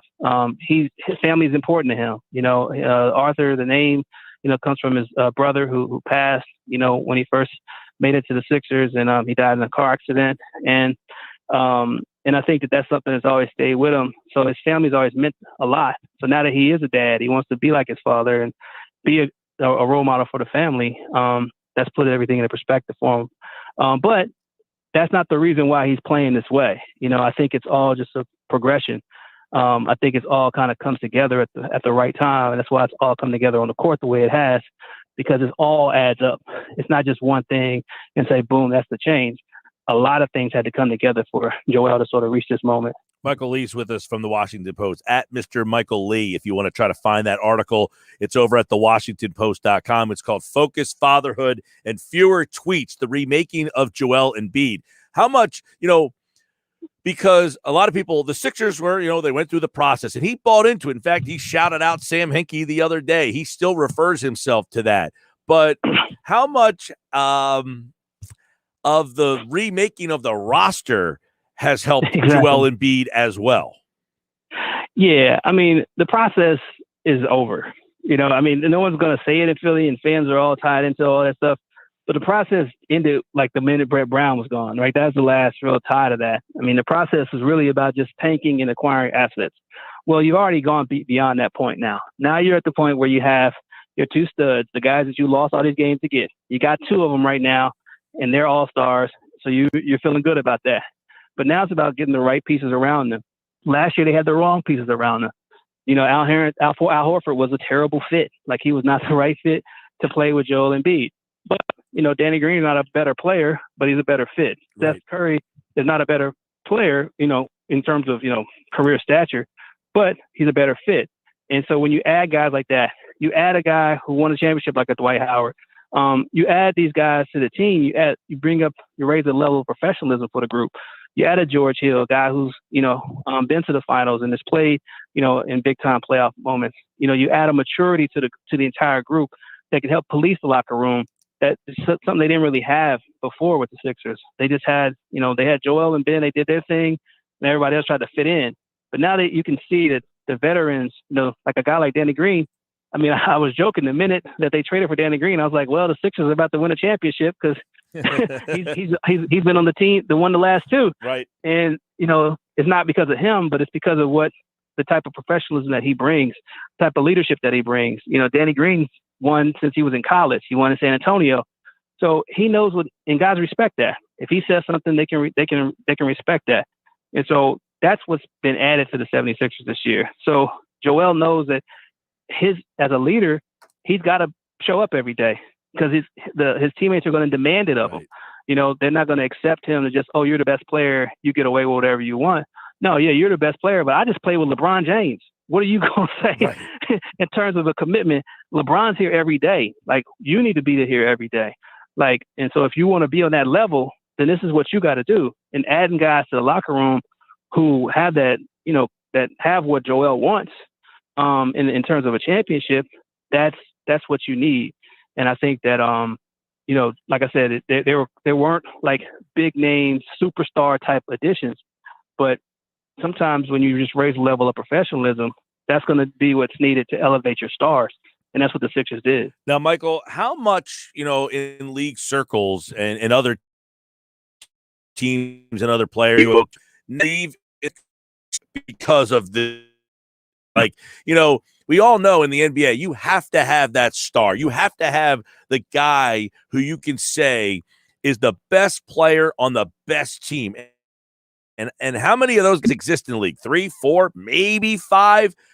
Is Joel Embiid now one of those guys? And how do people around the league, do they perceive him differently watching him this year? Well, I think everyone has known for a long time that he's a beast. From the moment he first got on the court, he's somebody that went out there and was a dominant figure, and he just elevated everybody around him just by his mere presence. So I think the respect is there. Everyone knows that he has every tool in the chamber. It just, does he have a focus? Is he disciplined enough? Is he going to have the be in shape? Is he going to have the stamina to be there in the fourth quarter? He wants to be the guy to take the clutch shots. But if he's gasped for air in the fourth quarter when it becomes crunch time, can he trust him? And so I think that's the one thing that the sort of the questions that sort of surrounded Joel Embiid. It's like, yeah, he's great. He's a great talent, but can you trust him to be healthy when it matters? Is he going to get hurt? Is he going to break down? And I think those are the questions that he still has to answer. But talent-wise, no one's denying that he's one of the top players in the game. I mean, he's a top 3 MVP finalist, and no one's going to deny that, when he got hurt, he probably was the number 1 favorite to win the award. But it's not just about that. It's just about what other questions can you answer? Can your dominant rub off to your teammates? Can it translate to you reaching the conference finals or finals for the first time? Those are the questions that Joel has to answer. But I think he's been answering all the other questions or any doubts about his physical ability from the moment he stepped on the court. That being said, Michael, I know you know the Wizards well, and you watch Game 1. I don't know that the Wizards have an answer for Joel Embiid, but do they have another way that they can attack this Philadelphia team, which I know just running into you at games in the past, you've seen a lot of this Sixer team through the last couple of years, and why this team's roster, as we kind of hinted at, is so much better. It would seem that a team like the Wizards, who have two unique star players, they've got two of them, but it seems like they are a little limited after that to make this a series. Well, they're limited in terms of star power, but they're not limited in terms of tenacity and just the way they attack the game. The pace is what's going to be what I think allows the Wizards to make this a competitive series, and why the Game 1 was closer than maybe a lot of people thought. They are relentless. They push it. When you got guys like Bradley Beal and Russ Westbrook, two really fiery, competitive guys, they're not going to let the team kind of roll over and get blown out. I mean, I think one of the more impressive stats about that closing stretch when they went 17-6 is that I think only one of those losses was by more than 5 points. Like they were every game was close. Even their losses came down to the last possession. So they're going to be in every game. Even if they lose, they're going to find a way to compete. They're going to find a way to go out there and make sure that you feel their presence and their intensity when they go out there and play. So it's not going to be an easy series just because of the way the Wizards compete. Remember like in the process days when the Sixers, stunk, they lost all those games, but they were competitive because all these guys were just fighting for their jobs and fighting for their lives. The Wizards sort of have that mentality because Russ has that mentality. Russell Westbrook has the mentality of a guy on a 10-day contract. Even though he's making $40 million a year, he goes out there and plays like, I might get cut tomorrow. And when you have one of your best players, and he has that level of intensity and drive, that rubs off on everybody. And that's why the Wizards, even if it's a 4-game series, 5 games, 6 games, they're going to be a tough out just because of the way they approach basketball collectively. Yep, and they fought hard that first game, just too much Embiid, but you could easily almost write an article similar about Tobias Harris and the way that he has changed his game, because it seems that, I don't want to know that focus is really the problem, but definitely a different mentality, a more decisive player. Yes. Yeah, I mean, he also is being utilized correctly. It's almost like I remember when he first got traded there and they sort of made him a spot-up shooter and the guy who stretched the floor.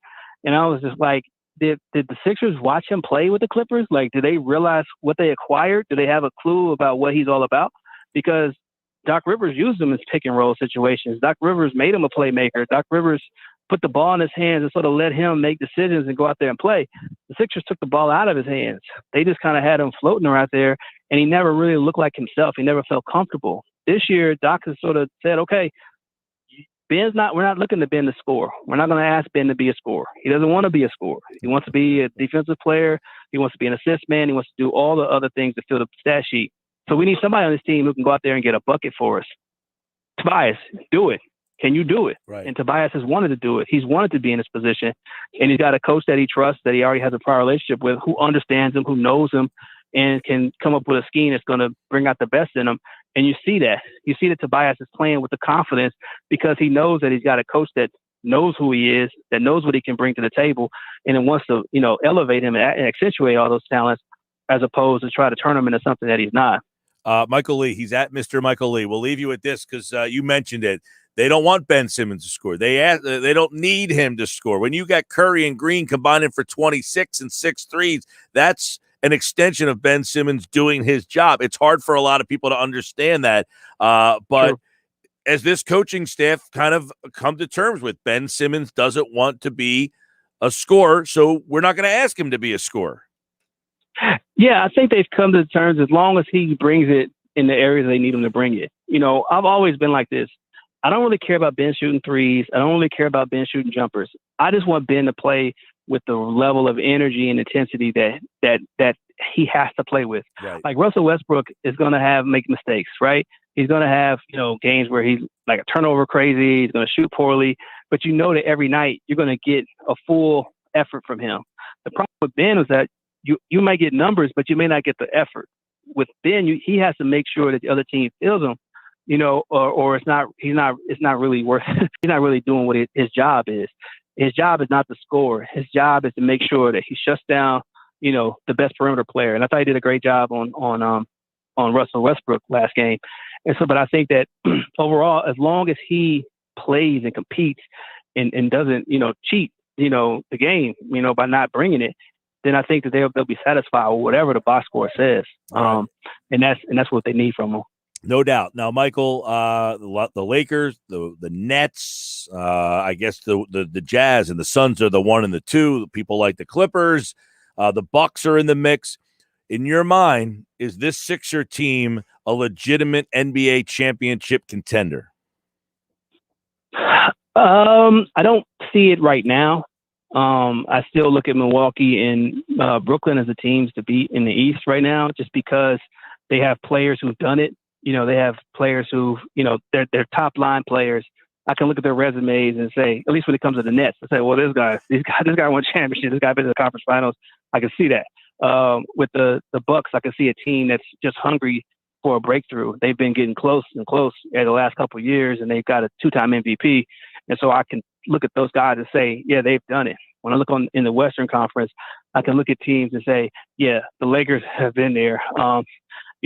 And so I kind of can look at those teams and say that I would trust them more because they have more guys I can trust. The Clippers, they had Kawhi Leonard, they had guy who won championships, so I can look at them and say, yeah, I trust them. So the Sixers, until Embiid and Simmons are on that stage and show me what they can do on this as the playoffs get deeper, then I can develop more trust in them. But right now, I'm kind of sort of taking a wait-and-see attitude with them. All right. Tomorrow night, we'll see them in the second game against the Washington Wizards. Michael Lee is over at the Washington Post. He's at Mr. Michael Lee, and I implore you guys to check out his story on Joel Embiid. It is really well done, and, of course, Joel Embiid, a huge part of this Sixer run. If they're to make a deep one, they're going to need the best version of Joel Embiid. Michael, appreciate the time as always, man. All right, thank you very much. All right, Michael Lee, like all guests, appeared via the Boardwalk Honda hotline. And Michael Lee is a really good NBA reporter and does a really good job with those in-depth enterprise articles. And that one was an excellent one. I really enjoyed reading that today. I said, man, we all know it. Joel's much more, he's different. He's different than the Joel that we saw in the past. He definitely is. And part of what Michael said is he's focused. He has a child now, which means he can't be on Twitter all night long because he's, those things matter. And you're seeing a much more focused and, quite frankly, like I'm reading the book Built to Lose. Some of the stuff in that book is amazing about Joel Embiid. Like they say that he would watch video of Kobe Bryant and then have all the mannerisms down later on in the day. Like Dirk Nowitzki and Hakeem Olajuwon, and he would see it on tape and watch the video. And then basically, now I'm not through the part yet where the Cavaliers and the Bucks passed on him and why. I'm just getting to that part right now. But I kind of know the story. But like listening to all the lead up about what Bill Self was saying about him, like this is the best player I've ever had, and he's only played basketball for 2 years. Pretty crazy stuff. So I implore you to read that Michael Lee article. I also tell you to check out the book Built to Lose: How the NBA's Tanking Era Changed the League Forever. I'm Mike Gill. This is the Sports Bash. We'll wrap up the show on the other side. Don't go away. We got the sound of the day. It's coming up, and it's coming up next.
All right, here's the sound of the day. Our guests were great. I had really enjoyed Michael Lee there. He's really thought-provoking. And Frank Klose was with us, Jeff Nadu, Michael Kaskey-Blomain, Andrew DiCecco. They were a part of today's sound of the day. All right, let's go to Frank Klose. I talked about the team lacking pride, self-pride. It's the worst thing you could say about a team, I think. It's almost like they play down to the competition. We saw that every time. Last night, there's just the boneheaded plays you see over and over again. How many outs are you going to give the opposing team? Like, no, poor Zach Eflin, right? How many extra outs did he have to get? Or think about how much deeper he goes into the game, right? Brandon Kinsler might not have to come in, right? So it just seems like their head isn't in it. They play down to the competition. So a lot to unpack with that. But, when they play down to their competition is what he essentially says there. And I break it down to, look, you're going to lose series. You're going to lose games. You might lose 2 out of 3 of the Pirates at one point. That's going to happen. Can't do it against teams in your division, especially one that you have better talent than. That's my problem with what goes on with the Marlins. Yeah, and the thing is that it's you mentioned the pride. They don't. Who's the guy? Who's stepping up in that locker room? Who's saying this isn't good enough? And it's like they don't have that guy. No, he doesn't exist. I feel like with the Eagles, they have those guys who walk around and be like, "You need to play better." Who's the guy who walk around the Phillies locker room who's telling Rhys Hoskins, "Dude"?